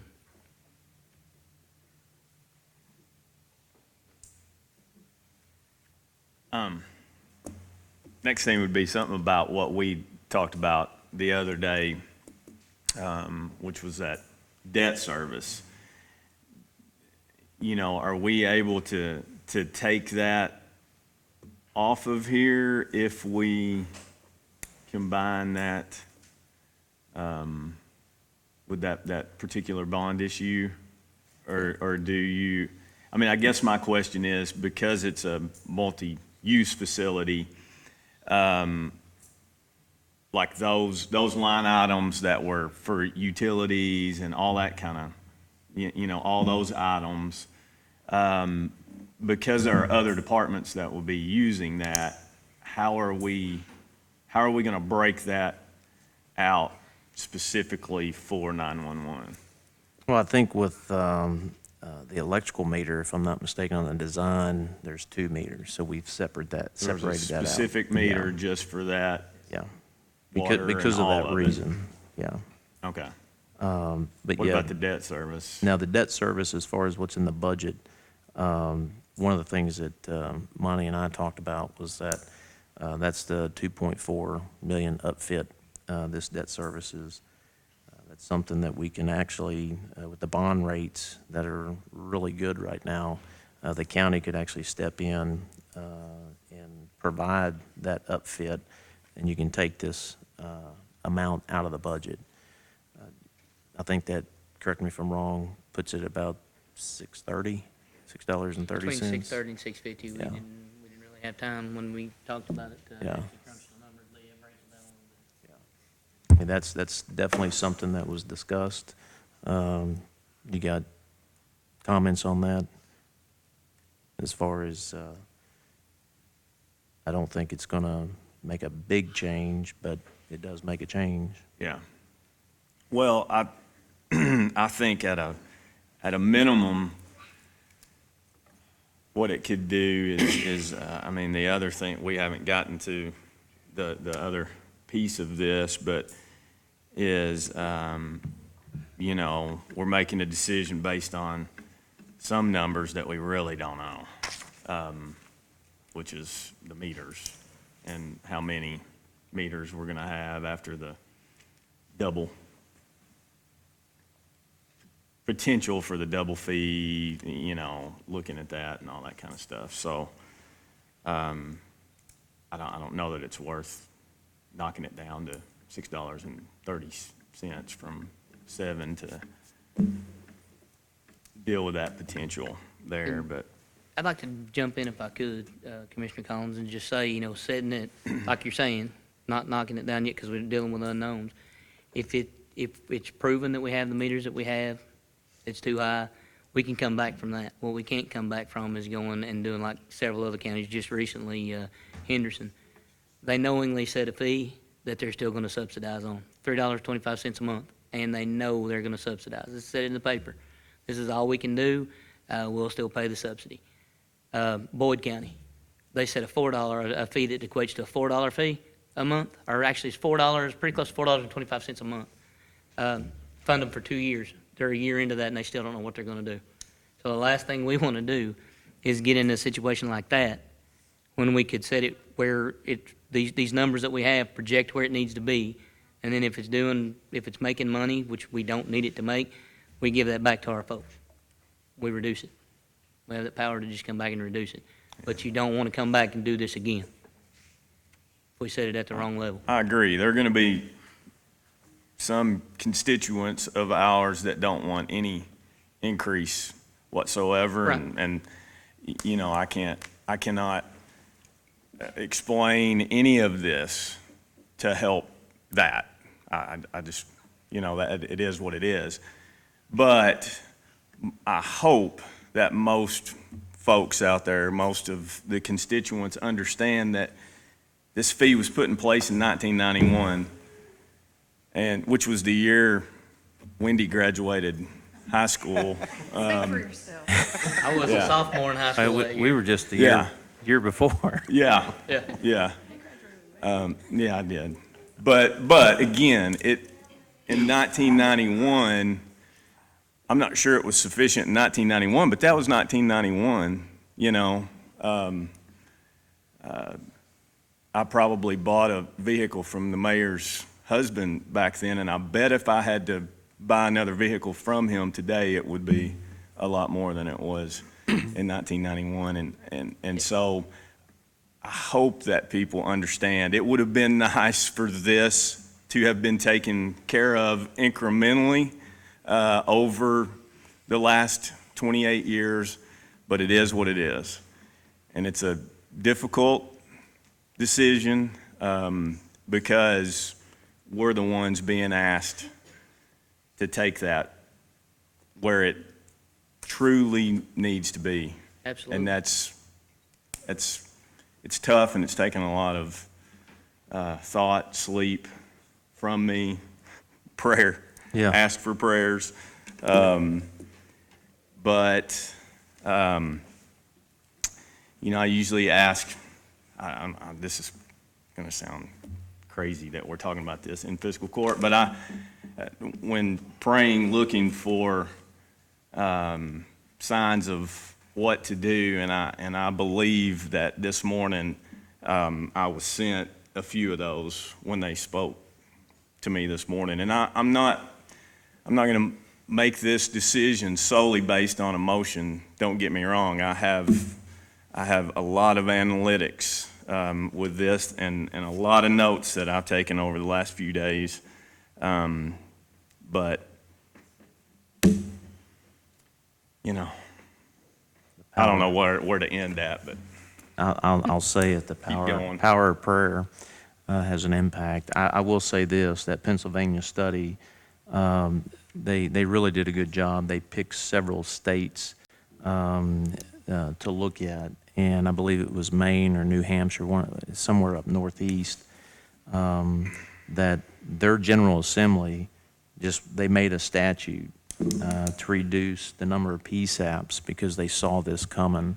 And it gives you a contrast of those states that actually saw what was happening, and they made an impact immediately by statute to reduce the number of PSAPs. And then later on, they talked about the amount of millions of dollars that it saved the state. Then you get into the other end of the spectrum where you have those states, and I hate to say it, like Louisiana, that those parishes are just, they're just focusing on that parish. And some of those states will continue to just throw money at a problem.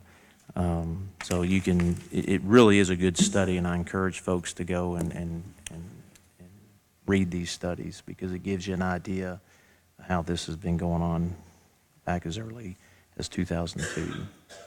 So, and there's nothing, I mean, I know I've spoke with my elected officials, you know, encouraging them. There is discussions at the General Assembly as far as consolidation, and in trying to get them to realize that communities like us, there's a lot of communities that are looking at this fiscal court, because we're stepping out in front and making these decisions as well as other communities have in the state. But the General Assembly, you know, I feel needs to be involved as well to help out, and hopefully we can get there. But does anybody else have any questions?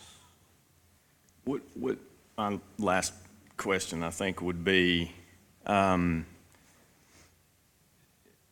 it relates to this budget, we're using it to go to the next step, which is this ordinance. So when would this begin? When would this budget begin? Well, I think with the current affairs, the court would approve a budget. The answer to that question will be identified here when we go through the ordinance of the fee to be put on the electrical meters. But do you want to comment on that? Yeah, we could get that ordinance on the screen. Yeah, the proposed ordinance. Judge, could I have that document I sent you last week? Yeah.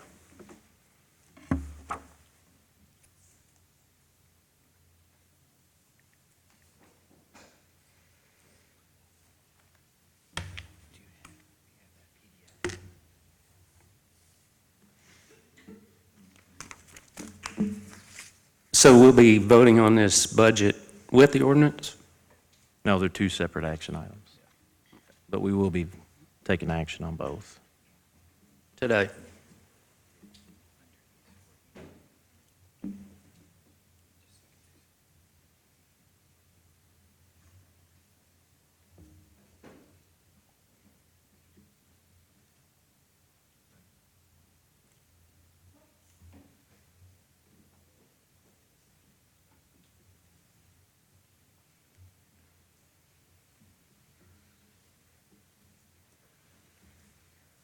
Okay, so since the first reading, we did make a couple of changes to the proposed language. One of them is in section, if you'll scroll down there.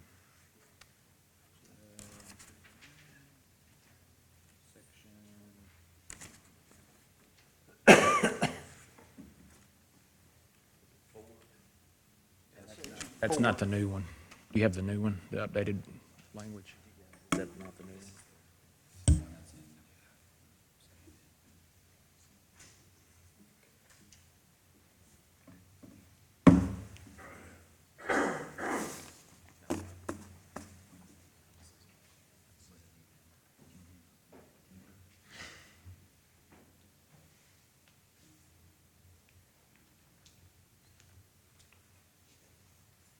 Is it not the one that is in the shared file? It's not? Oh. It's the one that you sent by email? I sent it, not last week, but at the end of the week before. That would have been the 16th, I think, is when I sent that new one. What? The 16th is when I sent that new one.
Is it 5 or 4?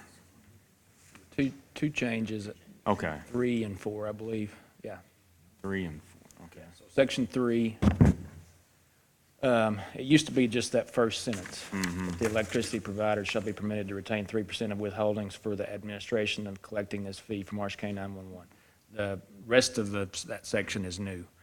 So in the event that an electricity provider has a bona fide and good faith belief that 3% retainage will not provide adequate compensation for the duties imposed by this ordinance, electricity provider may petition the Marshall County Fiscal Court to request an alternative compensation arrangement. Marshall County Fiscal Court may agree to an alternative compensation arrangement if the electricity provider can show to a reasonable degree of certainty that 3% retainage will not provide adequate compensation. So that's new. And then in Section 4, it's in that first, let's just change it up a little bit, where it says, in which case the Marshall County Court shall provide relief upon presentation of sufficient proof. That did say may provide relief, so this is a little bit more end-user friendly language, and Justin had requested that be put in, so we'll change that a little bit. That a party subject to this fee may file a written petition for relief to the Marshall County Fiscal Court if that party has a reasonable basis to believe that the party is being unfairly subjected to a double fee, in which case the Marshall County Fiscal Court shall provide relief upon the presentation of sufficient proof. And then it gives the same example of what a double fee might be. So that's the updated version. And of course, the only other thing that still needs to be plugged in is the amount. That's still blank, but that's up for discussion today. So before going any further, I wanted to give a little bit of background on the legal evolution of this. And so we'll get that document put up here so you can follow along with me here. Before we get into that, can we take a 5-minute recess? Yeah. Yeah. we can do that. Motion for recess. Second. All those in favor say aye. Any opposed? Motion carries. Okay, we'll go ahead and call Marshall County Fiscal Court back to order, special call meeting. Okay, so you can follow along with me on the screen here, but the first number there, number 1, is the actual statute, KRS 65760 subsection 3. The funds required by local government to establish and operate 911 emergency service may be obtained through the levy of any special tax, license, or fee not in conflict with the Constitution and statutes of this state. So that's the legislation General Assembly has established that I'm not sure how old it is, but originally it was obviously on the landlines. And as we all know, landlines are dinosaurs going the way of the dodo bird. So, and that's why we have the problems that we have today. So back about 9 or 10 years ago, there was talk in Marshall County and in other counties about the dwindling landlines and how are we going to fund 911. And there was a lot of talk back then about putting a fee on property bills or electric meters. And the reason that it didn't happen back then in 2009, 2010 is there was debate among attorneys for various legislative bodies as to whether or not that would hold water. And it came down to whether or not it was going to be an invalid tax or a valid fee. So that was, and you ask 5 lawyers, you probably get 2 or 3 different answers.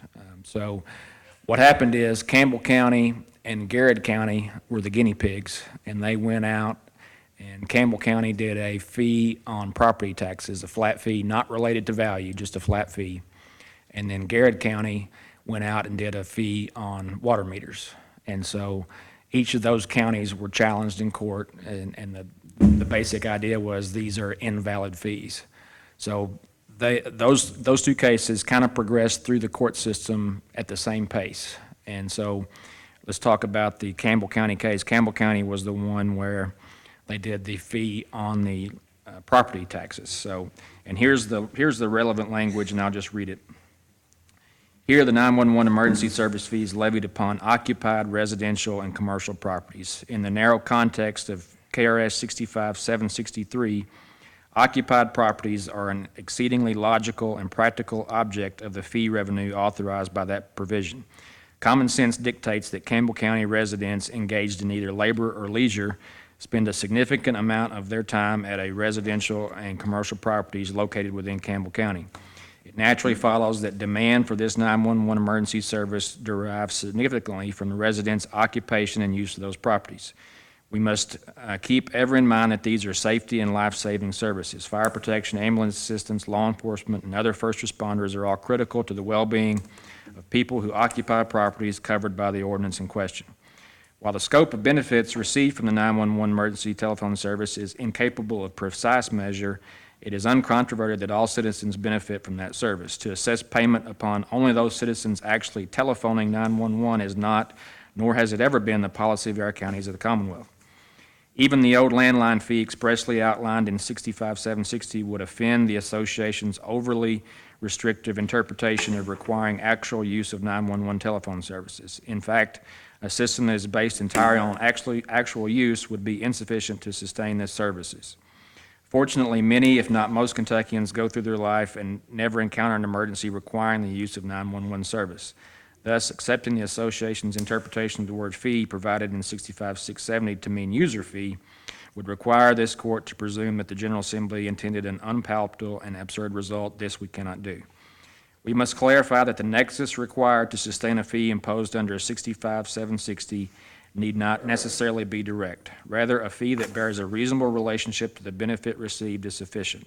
This approach comports with the General Assembly's specific intent to provide a functional system of fee-based funding for one of the most vital services offered by our local governments. Therefore, we hold that the fee imposed by the county to fund this indispensable service is a constitutional and statutorily valid exercise of its authority. So this is the Supreme Court of Kentucky talking in a published case. So this is the law of the land, and I'll talk about what that means here in just a minute. But I think it's important to look at this case and the reasoning behind it. And basically what the Supreme Court is saying here is that the reason why this is a reasonable fee and a valid fee is because the fee is on occupied parcels. So that's where people are. And where people are, you have the potential to have an emergency where 911 could be called. So that's why they're saying that it's a valid fee. And this was a 5-2 decision, so two justices of the 7-seat court said no, but 5 said yes, so it carries the day. It's a 5-2 decision, and this is the law of the land, and this is on the occupied parcels fee. Now, as I said before, at the same time, in Garrett County, that fiscal court had imposed a fee on water meters. And that Garrett County got sued, just like Campbell County got sued, and it progressed through the courts. Now, it got to the Court of Appeals. It never got to the Supreme Court. But originally, when it went to the Court of Appeals, the 3 judges there said that's an invalid tax. It's not a valid fee. So they lost initially. So what happened is the Supreme Court then decided the case that we just talked about in Campbell County and said, Court of Appeals, go back and look at this in light of what we said in the Campbell County property tax case. So the Court of Appeals, being a subordinate court, had to go back and take a look at this water fee in light of the Campbell County case, and this is what they did. So reading from this, the second time around, this is the Court of Appeals 3-0 talking. In this case, the fiscal court imposed a 25 cents fee per month upon every water meter located within the geographical confines of Garrett County to fund the 911 emergency communications system. The fiscal court presumably believed that it was more equitable to its citizens to place the fee upon water meters in Garrett County since they are usually connected to residential and commercial units. It may be true that a few water meters may be located upon non-residential or non-commercial properties, but such circumstances would be uncommon and atypical. So for reasons articulated in the Campbell County case and our duty to follow Supreme Court precedent, we reluctantly agree that a reasonable relationship exists between the 25 cents fee per month imposed upon water meters in Garrett County and the benefit of utilizing 911 service.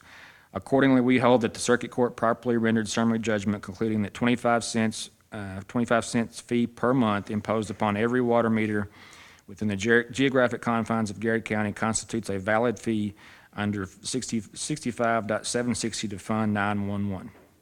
So using that same analysis that the Supreme Court had in the Campbell County case, what the Court of Appeals here is saying is that where there's water, there's people, and where there's people, there's a chance for emergency. So that's the rationale behind finding that the property tax fee and the utility fee are valid fees under the 65.760 statute. Now, what's the difference between the Supreme Court case and the Court of Appeals case? Well, the Court of Appeals case is what's called an unpublished opinion, so that means that it's not technically the law of the land. So it is persuasive, however. So you got 3 Court of Appeals judges who held that a fee on water utility meters was a valid fee under this statute. Now, can I sit here and tell the court that if we do an electric meter fee that I'm guaranteeing a good result in court? No. I mean, a circuit court, even a trial court, is not bound to follow what the Court of Appeals said in the Garrett County case. They are required to follow what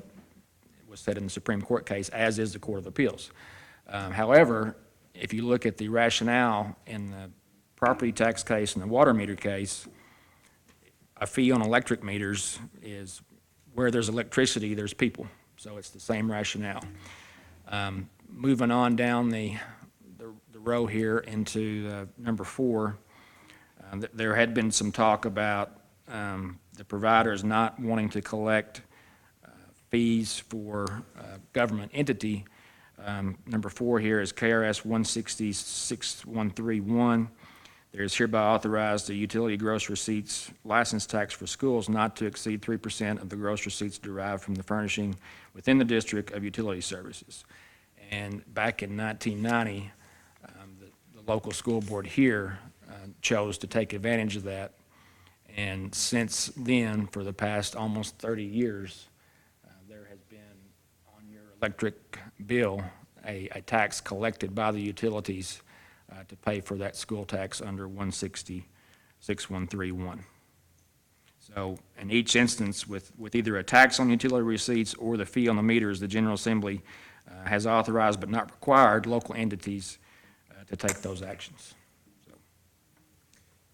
I just want to point out while we're on that, I had asked last court meeting if anyone represented the utility companies actually showed up in protest. And I think the public hearing that they had, there was actually nobody that showed up.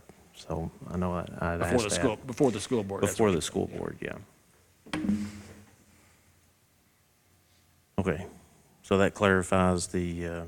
That's something that I'd gone over with Judge Neal and the commissioners before, but mainly I wanted to let the public know this is where this comes from. That we're just not pulling a rabbit out of a hat here. Right.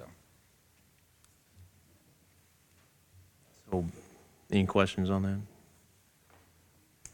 A couple that I had. The section, well, shoot, I've got the old one, but I think it's the same section number, but as it relates to the fee, the 3%. Within that, if they rule in our favor, it's the entire, each section. Like, can they change one section of this ordinance only, i.e. the fee? Yeah, it could be attacked section by section or as a whole. So, I mean, depending on what kind of arguments might be thrown against us, the court can take a look at individual provisions, and they can look at an individual sentence for that matter. Yeah. And, my concern, and I think I've mentioned it to you as well, is assuring that is not something that can be added to our fee, because voting for a $7 for us, and then the end user having to pay another, $3 or something like that makes a big difference to me in the decision of what to do. Unfortunately, and I've discussed this with council, we can't, I would love for us to be able to negotiate this up front, but to do that, then they would obviously have to admit that we can have them collect this for us. And then we get to the point where we're negotiating that fee. In this particular case, that's not gonna happen, I don't think. I would like for that to happen. So we're making a decision, we're having to make a decision, and that could possibly be changed by And that's, I mean, what you're talking about, that's one of the reasons why that whole second part of that section was added between first reading and this reading, is to. to allow some flexibility there. So I guess then that being the case, if they change that, if the court changes that piece of it, then, or any piece of it, then does it comes back to us, and we have to change that ordinance, agree with it, change that ordinance, and go back at it with the new ordinance? Well, I'm going to give you the classic lawyer response there. Oh, gosh, great. It depends. Perfect. It depends. I mean, it really does. It depends on what the court says. I mean, the circuit court, the trial court, could say that I'm not going to follow this Garrett County case, and I believe that this is an invalid fee. And just, that's it. I mean, our remedy then would be to appeal that to the Court of Appeals. Or they could say, you know, they may say something, I mean, they could do anything. I mean, they may say, go back to the drawing board. But I don't think that's likely to happen. I think the more likely thing for the court to say is it's either valid or invalid. All of it? Yeah. Do you know the time frame from start to, from passage of the ordinance to, like in Girard County specifically, how long that process took before they were actually able to collect the first month's fee? I know that, I want to say that the Campbell County ordinance was somewhere around 2010. Supreme Court ended up upholding it in 2015. I could be wrong on that. That seems a little long. I mean, it The seems Campbell County Yeah. case? Why am I thinking 2013? that might be right. I mean, Yeah, 'cause they, the first Court of Appeals case in Garrett County was 2013. 2013 to 2015 or 2010 to 2013? 2013 is, do you know, Chris? I don't know why I'm thinking I'm not, 2013. I'm thinking 2013 as well, but I'm not 100%. I know more about the Garrett case because that was in the post area that I worked in, and we were Yeah. directly involved in that. When Dale Edmondson came down and spoke with us in 2016, I remember him saying that their discussions about the subsidy started in about 2006. So when they passed the ordinance, I don't know why I'm thinking 2013, but. Well, when you talk, when you Yeah. talk about circuit court judgment, if it goes all the way through the Court of Appeals, you're talking probably about a year from circuit court judgment to Court of Appeals. Okay. And from Court of Appeals to Supreme Court, if the Supreme Court even takes up your case, they don't have to take up any case except for certain circumstances, then you're talking at probably another year to 18 months on top of that.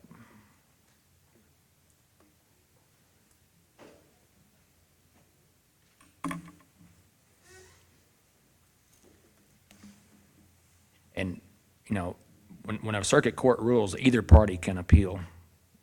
No matter what happens, the losing party has a matter of right appeal to the Court of Appeals.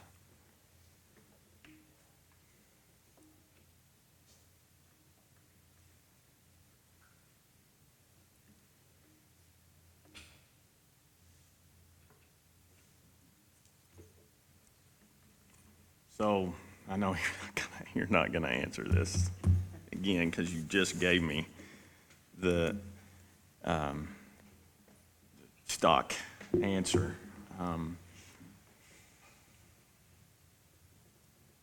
If they change this, if they change our ordinance, though, it has to come back to this body, right? And be I mean, they're not read gonna, again and passed? no, I mean, they're not no? going to, I mean, the court's not gonna change it.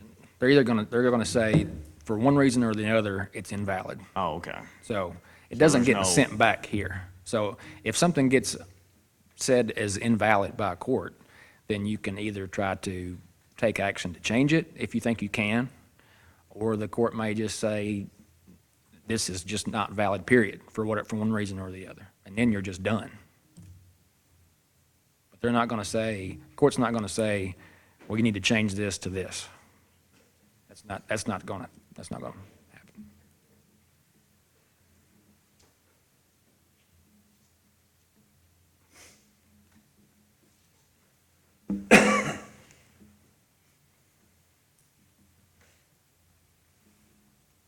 Okay, well, that at least helps me know that it's not going to, that particular issue that I'm concerned about, which is adding that fee on top of the $7 to the end user, the client that's receiving the electrical service. That's not going to happen because they're either going to rule that for this 3% or they're going to null and void the entire thing, right? So it's not like I'm voting today on $7, say I'm comfortable with the $7, and that before this starts, that's $7 here and $3 to Jackson Purchase. I mean, just the language, I think is pretty clear, is that to retain 3% of what's withheld. Yeah.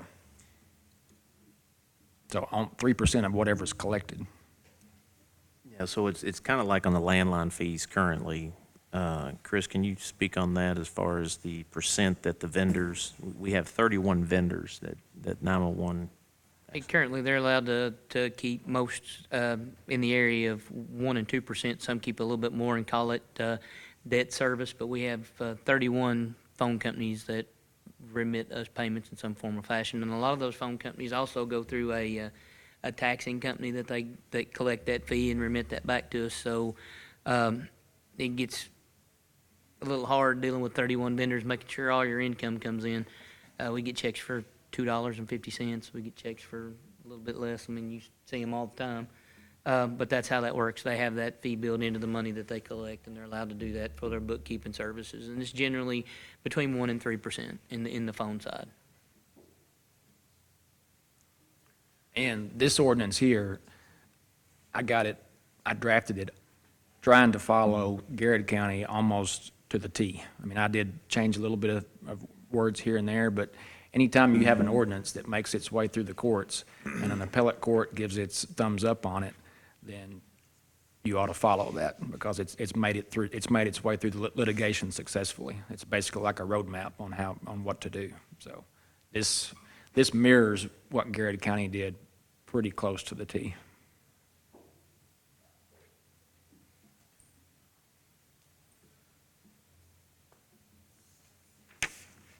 Does that help? I know sometimes talking with attorneys, Yeah, I know. Golly.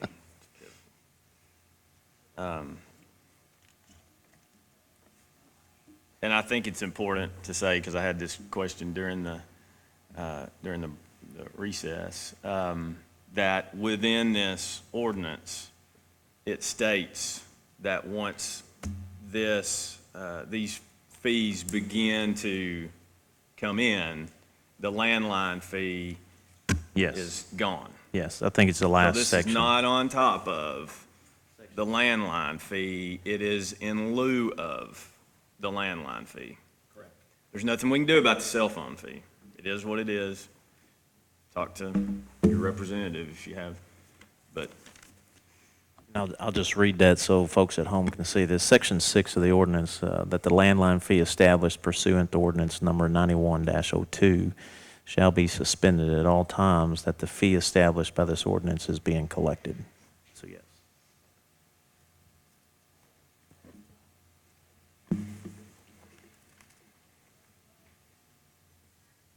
Any other questions? I've got one for Chris. I just want to make sure my notes are correct here.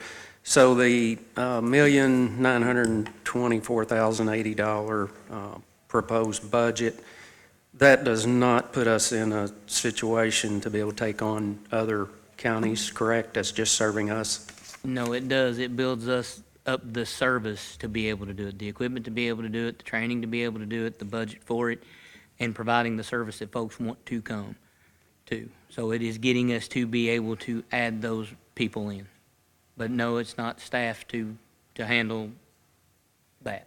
We would So have to there have would be additional employees. staffing? Okay. And I know you haven't got RFPs, I think, according to my notes here, but your rough estimate on fitting the new building would be $2.5 million? 2.4 to 2.5 million roughly. Some of those issues that we talked about with the GIS issues and some data migration where we're maintaining 2 CADs may cause some issues, but I've talked to a couple people based on the square footage, based on what we want to do in population served, 2.5 roughly. Thank you. one more question about, well, let me not limit myself, but, sorry. No, you're not. No, I'm not, you're right. The double fee process, have we thought about how that, that will work as far as, are we gonna get those numbers from our electrical companies, or are we saying charge every one of them, and then those folks will come in, fill out a document, and those requests actually are approved through fiscal court? Yeah, yeah. Have we The way the ordinance is written is that those. written petition? Yes, yeah. And we wanted to keep that in line with what the petition to the court is with, say, a road, bringing a road into the county maintenance system. They petition the court. So in this case, if it's a farmer who has multiple meters, the intent of this ordinance is not the double fee. So they would come petition the court for that relief. And in that way, it's done and open with elected officials and basically with review of the council. So we're staying in that lane when it comes to petitioning to the court.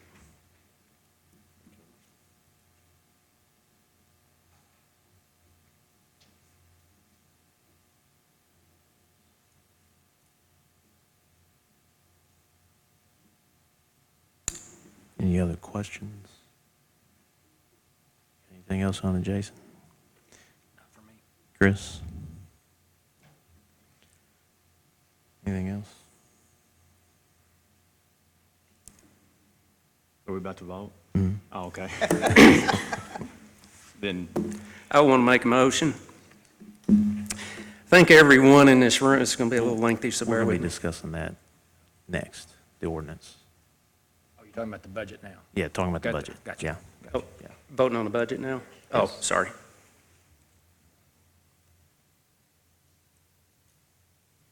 so, okay, go back to the budget then. If we, it's kind of the reason I asked the question on the time frame. Then, when we approved it, I know we need this budget to be able to move forward with the ordinance and fill in the blank, obviously, for the fee.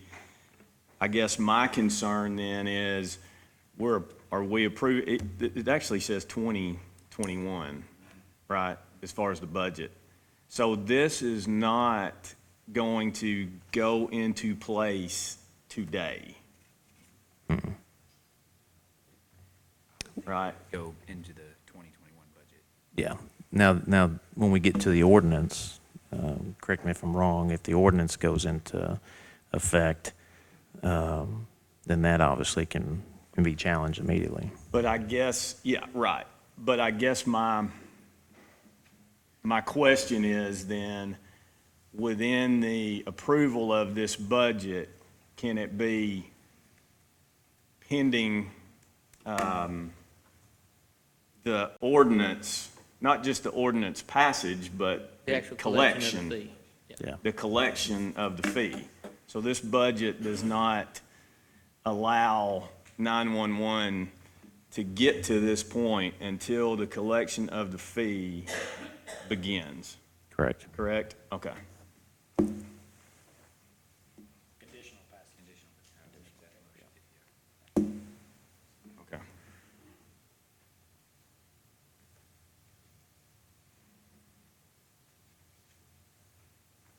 Any other questions?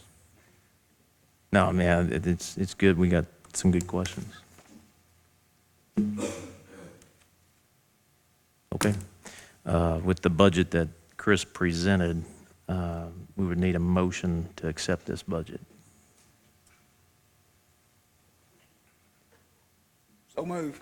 Is there a second? Can, With the condition that the meter, Is that good?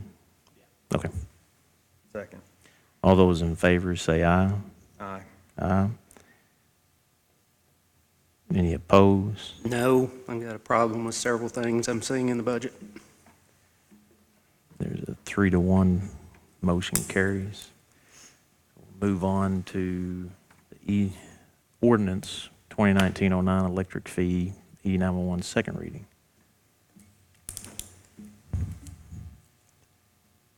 You want to read the, I guess you did kind of go over the ordinance, but do you want to? Just those two other changes and everything else remain the same. I know the electrical folks are here and they wanted to speak on behalf of this ordinance. Good morning. Or almost good afternoon. Yeah, it's getting close, isn't it?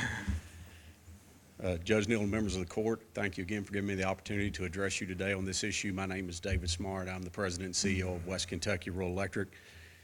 We appreciate the service and work of all of those that we have heard from today, and we also appreciate the service you provide to your community, and we respect the decision you're faced with today. It's a very tough decision. We all agree that funding 911 is important, but the electric cooperatives do not believe we should be forced to collect these fees on behalf of the county, nor do we agree it is the most efficient and/or cost-effective path before the court to collect the fee. Our lawyers and your lawyers obviously disagree on the legality of the county government's ability to force a private entity to collect this fee. It should be noted that according to your notes today and according to our attorneys, there are no other electric utilities in the state of Kentucky currently collecting this fee. They are being collected either by the PVA or they're being collected on water meters.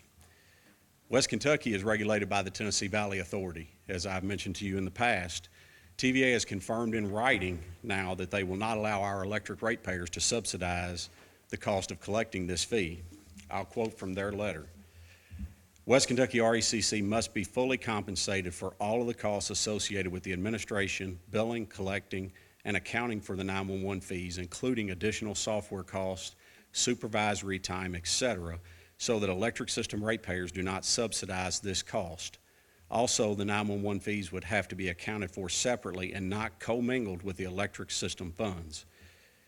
TVA further goes on to state that it would be inconsistent with the basic intent of the power contract for West Kentucky RECC to deny or disconnect electric service to a member due to the non-payment of the 911 fee or other non-electric related fees or charges.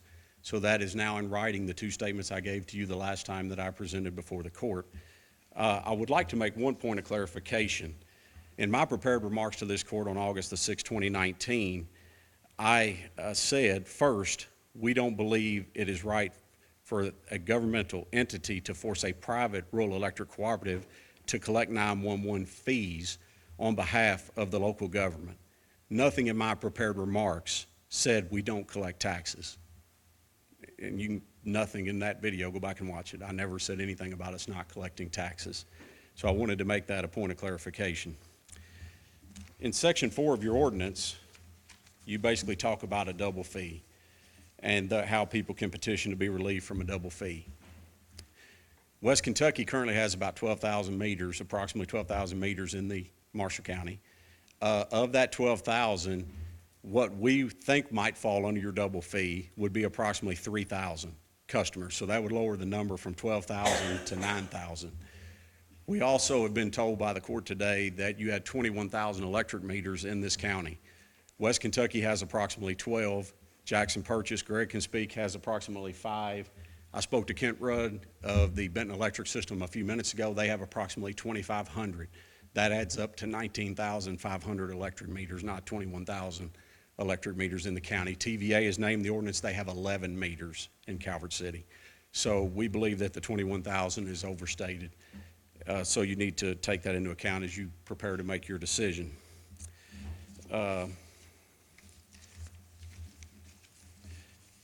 So, with that said, we again encourage the court to use the path that is already available to Marshall County, and that path is to use the county PVA. It's already been established in a court case. It's already been all the way through the Supreme Court of Kentucky, and we believe it is the most efficient, cost-effective way to collect the fees. If we're required to collect the fees, then there are several different factors that will go into our administrative cost. And I feel like that some of these things that need to be taken into account as you consider this. First of all, our prepaid customers, we have a program called prepay. Our prepaid customers don't even receive an electric bill every month because they pay as they go. Therefore, there's a certain amount of our people that will have to be billed that we currently do not send a bill to. That total cost would be at the cost of the county. The cost for us just to add a separate billing statement in so that we don't commingle the funds would be approximately $15,000 a year for us to bill the accounts in Marshall County if we bill 12,000 accounts. So those are just a couple of examples of the cost. We would encourage you to take into account all costs, which today is the first time we've seen the actual fee. The 3% stated in the fee in your ordinance, we now have a number about approximately what that would be. But as I've stated to you before, TVA has said, as our regulator, you will collect whatever the cost is to administer it, to account for it, and to do all the things you have to do associated with the fee.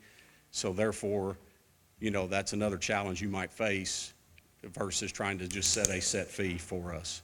So again, I thank you for your time, and I appreciate the position you're in. And I'm sure if some of you have questions as a group, we'll be glad to try to answer your questions. David, before you leave, what's the date on that letter from TVA? Greg, you got the front page, August 19th, August 19th. 2019. The reason why I ask is I know council has corresponded and has not got anything back in regards to the actual fee or the 3%. I think also that was stated in court last time we met that there was, correct me if I'm wrong, the cost of actually that would be put on the electrical companies. I know council immediately sent out correspondence to the attorneys asking for a meeting to sit down and lay that out, but there hasn't been any response, to my knowledge, to council on that. Okay. Judge, I would like to just state right now, your ordinance is not clear enough for us to come up with any kind of an accurate fee. There's just a lot of unknowns that are still associated with the ordinance that are not clearly stated. Therefore, it would be difficult for us to give you any kind of a close fee at this time to what that would cost to administer. And quite honestly, and I'm not being rude, but that would have been a nice response to council to put that in place. But no communication as far as to what was stated in court when we last met. I mean, we can't get, we offered you to the table. We can't get these discussions going if you don't come to the table. I'm just pointing that out. You may not even be aware that council had communicated to the attorneys. Yes, sir, I was aware, but I think Greg answered him If Greg can address that, because Sure. this is attorney to attorney. Yes, we did respond to that, Judge, and I think there are a couple of things here that present problems. Number one, we have a difference of opinion legally about whether this is something that the fiscal court ought to be doing and interfering with the day-to-day business of these cooperatives. The issue of the cost is something that's very difficult for them to wrap their minds around as entities right now because of the way the ordinance is written. So to ask the cooperatives to provide hard numbers about what it's going to cost to provide the services that they're being asked to provide is something that basically is an impossibility right now because of some issues in the ordinance that we quite frankly don't understand. Now, while I'm here, there is one thing that I'd like to add to what David said. I have the utmost respect for 911 and the services they provide and what you all are trying to do here. I've like the others here, have sat through the budget presentation. We understand what the county is trying to do here and the importance of it. We also understand the importance of funding it properly. But I want to make one point here that I think should provide somewhat of a bone-chilling moment for the court, and it's this. David expressed that West Kentucky has about 12,000 meters in Marshall County right now. If you take out the double-counted meters, that would get you to about 9,000. I can tell you, and I can tell you other people with the organization have encountered customers of West Kentucky since 2.5 weeks ago who have asked if the fee, if it's $7, whatever that fee is on my bill and I don't pay it, can West Kentucky turn off our electricity? And the answer is, based on TVA's now written response, no. That's not something that West Kentucky necessarily likes. I can tell you, this gentleman standing here and all the people in the organization want 911 to work. But the problem is they can't enforce it because TVA will not allow them. If people know, and they're going to find out because they already know, that they don't have to pay these fees, what's that going to do in terms of funding the budget that was just presented to the court? I think it's going to create a very, very real problem. Now, with all that said, I think the great majority of people are going to do their duty and they're going to pay the fee that's put on their bill. But there's always going to be a number who are going to challenge that. And so I think that needs to be taken into consideration here when the court's trying to figure out how to fund this very, very important program. Mr. Carter, I think the bone-chilling comment today is on this coffee cup. 23 cents a day to fund our 911 center. 23 cents. And I have a hard time understanding a utility company that is in the business of collecting from its customers. I'm a customer. That there are challenges that they can't overcome. So that's where I stand on the matter. You're already in the business of collecting. I know with our software, we see software where with technology today and software and collecting, we're all faced with problems, but it's solving those problems along the way. And I think for a utility that cares about 911, will partner in solving those problems. With all due respect, Judge, again, the point is not that they don't want to do it, it's that TVA will not allow them to turn people's power off who pay their power bill but refuse to pay the fee. That's the point. It's not a matter of partnering with anyone. It's the fact that they cannot force this on anyone. Is there anywhere in the ordinance that states power will be turned off? I mean, there's nowhere in the ordinance that states power will be turned off. I understand that, but there's nowhere in TVA's rules and requirements in their power contract with West Kentucky that says that they can turn someone's power off for not paying a fee. Therefore, the fee is not rightly enforceable by West Kentucky RECC. I just want to make that point because I think it could become a very important issue at some point in the future. I'm not trying to make something bigger than it is, just trying to point out that this is a potential funding issue if it becomes widespread. So is it,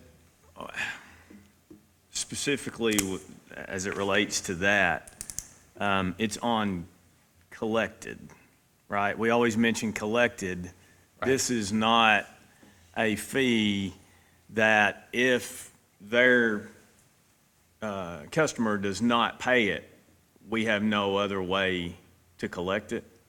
3% of withholdings. What do you mean?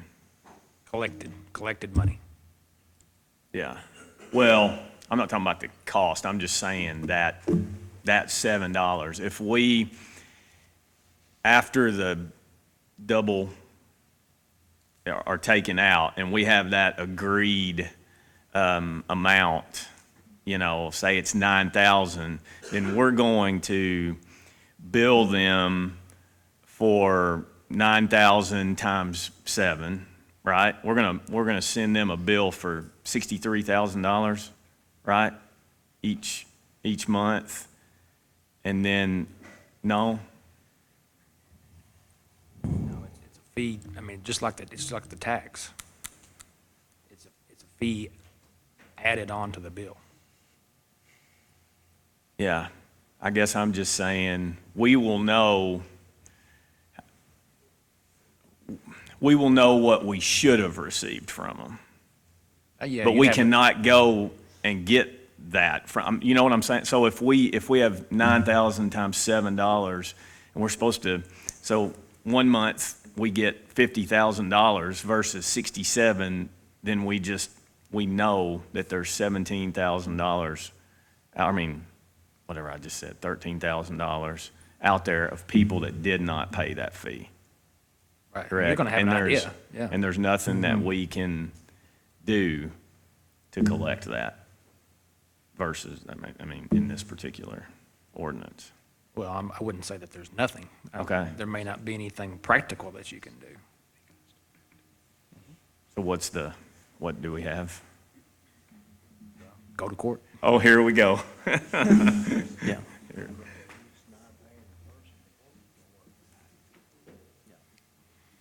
Yeah. Yeah, you can go ahead and talk about that. I was telling Judge, we had a conversation with the Boone County PVA last week, and they implemented this on their tax bill. And so just kind of speaking to non-payment or even people appealing the fee, of their 56,000 tax bills that went out, they had 36 appeals. So, I mean, that's a very small number. Of the 56,000 tax bills that went out, their collection rate was 96%, and that was in their first year.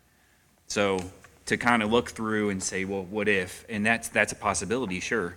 But I think it comes down to the citizens seeing this as a value and paying their portion to it. So True. I just wanted to share that. But I would be concerned, I understand that concern though. A tax bill, I'm not sure that they could collect everything but that 911 fee. Could Well- you, and not slap a lien on someone's, So what's the answer there? And this was years, when we first started talking to Campbell County about their fee, and which was one of the questions was, what's the enforcement piece if they don't? Yeah. And it was just kind of like, there is none. But the bottom line was their collection rate was so high, it wasn't an issue. So, I don't know if that helps, just an experience from another county that did something similar. When I talked to the Campbell County attorney, it's probably been 2 years, I asked him that question. I said, what if somebody doesn't pay? And this was his response. What about, so take the occupied parcel folks out of it. Do we know that percentage as far as Girard County or Girard, whatever you call it, whatever it is? We don't. With the water meter? You know, yeah. Do With we, their do you have collection that rate? same, yeah. No, I don't know. I didn't Collection talk to rate. anybody in Garrett County, but it was just the Boone County. Yeah, okay. Yeah.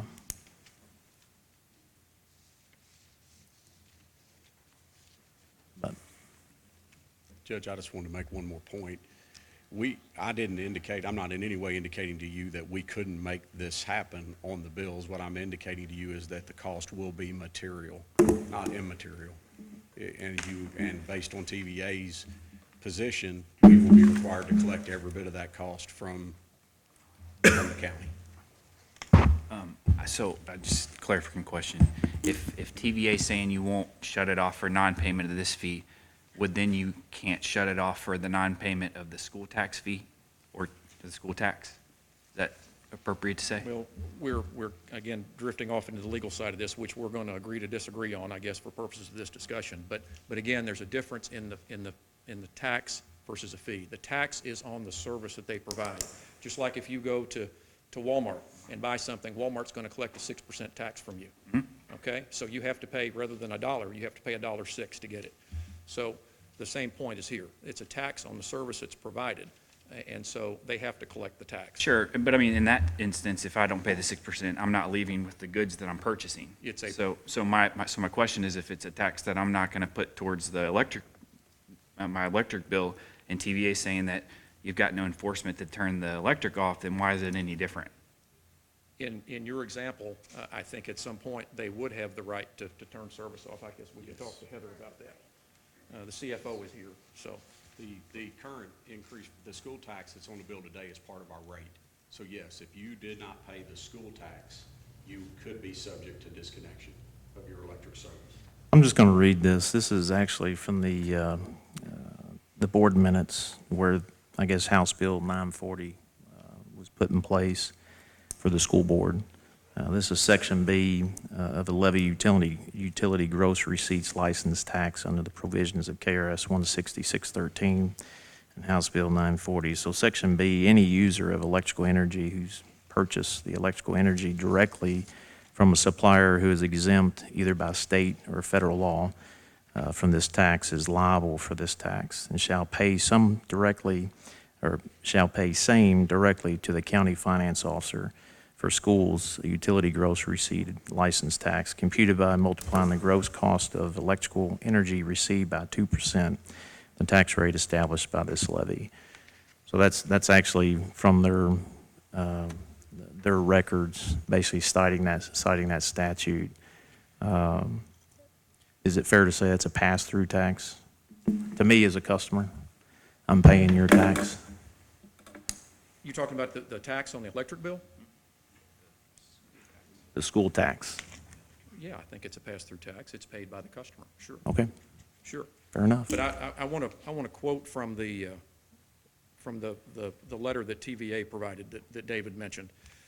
The power contract includes a number of regulatory provisions that help ensure that ratepayers are not subsidizing activities that do not have a commensurate benefit to electric system ratepayers. Another way of saying that is that to equate it to the tax situation, the tax is a direct a tax, if you will, on the service that's provided. So if it's a 2% tax on a $100 bill, you have a $102 bill. So TVA says you don't pay the whole $102 because of the fact that it's a tax on the service, then they can turn your bill off, turn your power off. Different from the fee, because the fee is not directly related and is not a commensurate service to the ratepayer. That's the difference, Judge. Right. Good morning or good afternoon. I just wanted to not reiterate all the points that have already been made, but when we get into the legal discussion of this, we have two different regulators.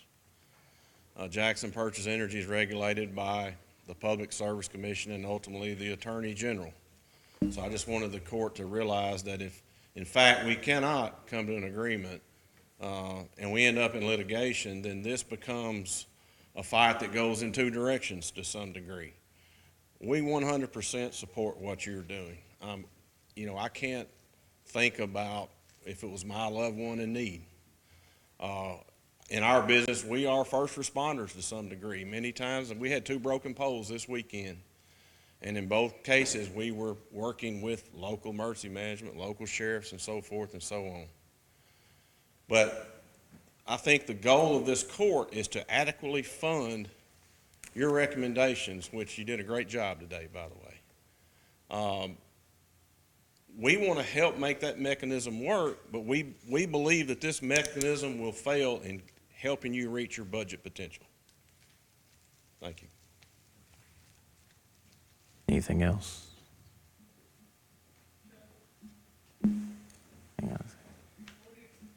Hang on a second.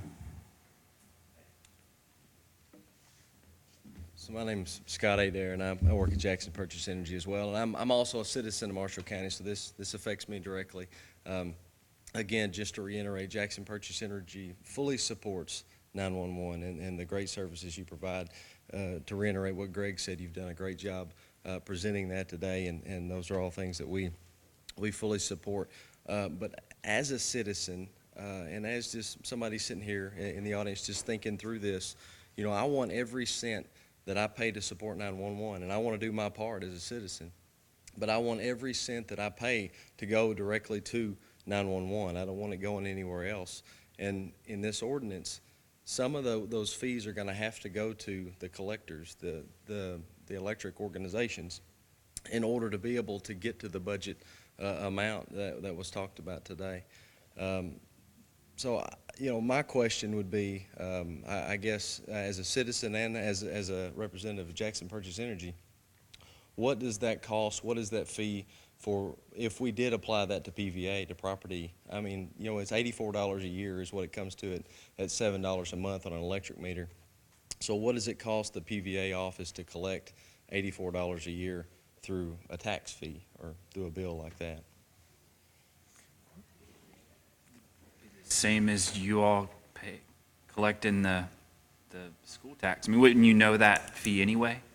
Like if you're already collecting for another government agency, a tax fee, whatever you want to call it, you would already have that cost. I mean, you know the cost of business. So, you know, with this 911 fee, and with our current billing process, we have 5 cycles, and none of those are based off location. They're based off the time that they opened up those accounts. So we would have to bill those 5 times, and then we would have to bill based off of location as well. In our NISC system, we have 2 updates a year. That would be a major update. That update's already been done for this year. Those 2 updates have been. So how do you do it now with the school? Well, and I'm a West Kentucky Rural Electric customer, so I know there's that school tax is taken out. There's got to be a way to report that out by location, or else you wouldn't be able to remit that back to the school. Right, and currently, I can't get into that. I don't know what. So I mean, my question is, I've worked in billing systems before, and to pull data out that what was collected for certain items. I mean, the cost of that, I can't imagine it being any more than what's being implemented in this ordinance. Yeah. So my question would just be, why would the fiscal court want to pay 4 organizations to collect what it would cost? It would be much cheaper for one organization to collect the same fee than paying 4 organizations to collect that fee. I mean, Talking about the property tax? Mm-hmm. Well, with the property tax, you're hitting property owners only. So you're missing, everybody who rents property in Marshall County is not paying anything. And there's no way to go back and catch those folks who are. No, because it's only on occupied parcels. And the water is, we also talked about water, but we've got 700 households in Marshall County who don't have water, and I'm one of them. So if we did a water utility, you know, I wouldn't be paying it, and 699 more approximately people wouldn't be paying it. So I guess my last point would be, you know, Commissioner Collins was talking earlier about, is this $7 fee, is that all it's going to be? Is there ever going to be any cost, you know, added to that? And to David's point earlier, the 21,000 fee assumption is not the total fee. You know, there's going to be those double meters. So to get to that budgeted amount that was proposed today, the fee is going to have to be more than $7 to get to that amount, plus whatever the organizations that are collecting that fee have to get to be able to compensate themselves for that is going to have to be above and beyond that $7 fee. So I don't think $7 is going to get us there, just based off the assumptions I've heard today.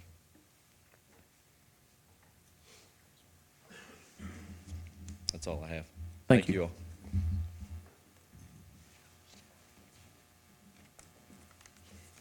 all. Last Tuesday, Michael Sinceri of the Kentucky Office of Homeland Security came in and gave a nice presentation. Felt fortunate to sit through it and hear. I learned a lot.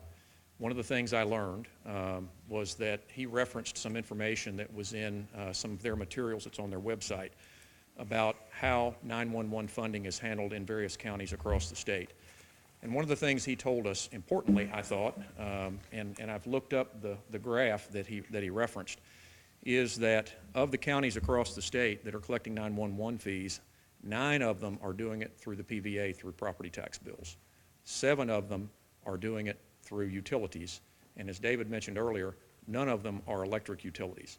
So I say that just to say, to make the point that, and I think it's already been made, other counties have found a way to do this and be efficient doing it.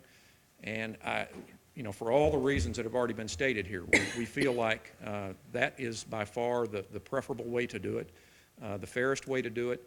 It's government doing government functions and not imposing upon private business to do it for them. We just feel like it's more appropriate for that to be the mechanism. Thank you. Has anybody got any other questions? All right. With the ordinance, with its second reading, we would need a motion to accept the ordinance. I want to, I got something I want to say on that. Do what? Yes. With the $7 fee. I've got something I want to say on that. I'm sure this will go nowhere because the budget has already passed. I voted no because I feel the $1,924,000 budget is excessive.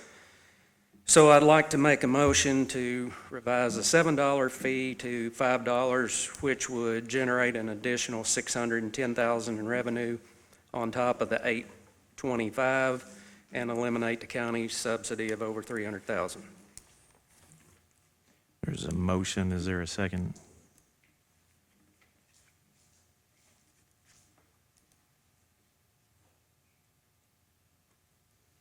And before with this being a special call meeting, I just want to make sure, clarify, can amendment or a motion be made,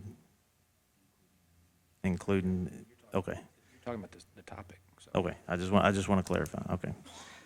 There's a motion. Is there a second? Okay. No second, motion dies. As far as the ordinance, is there a motion to accept the ordinance with a $7 fee? So moved, Judge. They've been underfunded and underappreciated for a long time. It's time to correct this.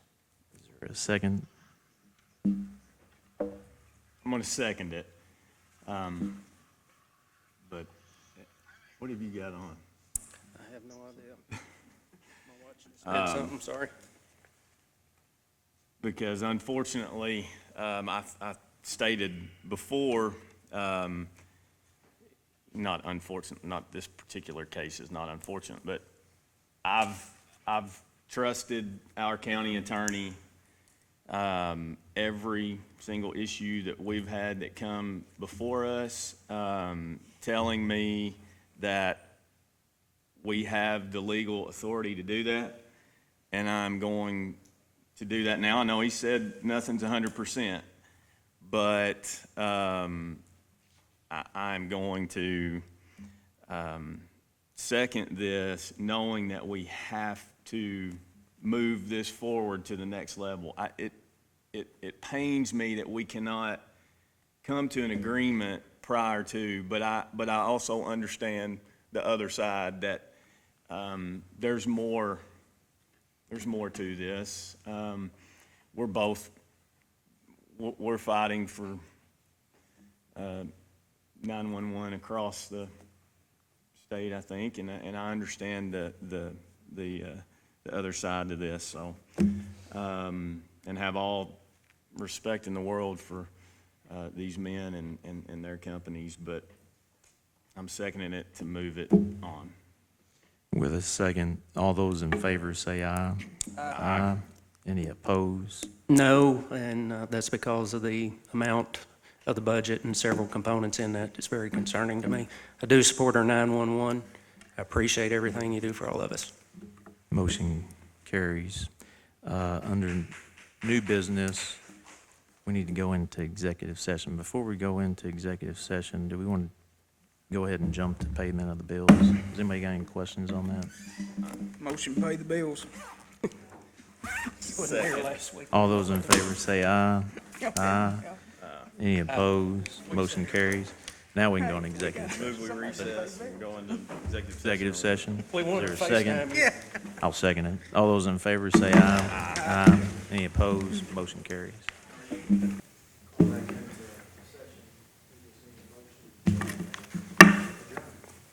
So moved. Second. Aye.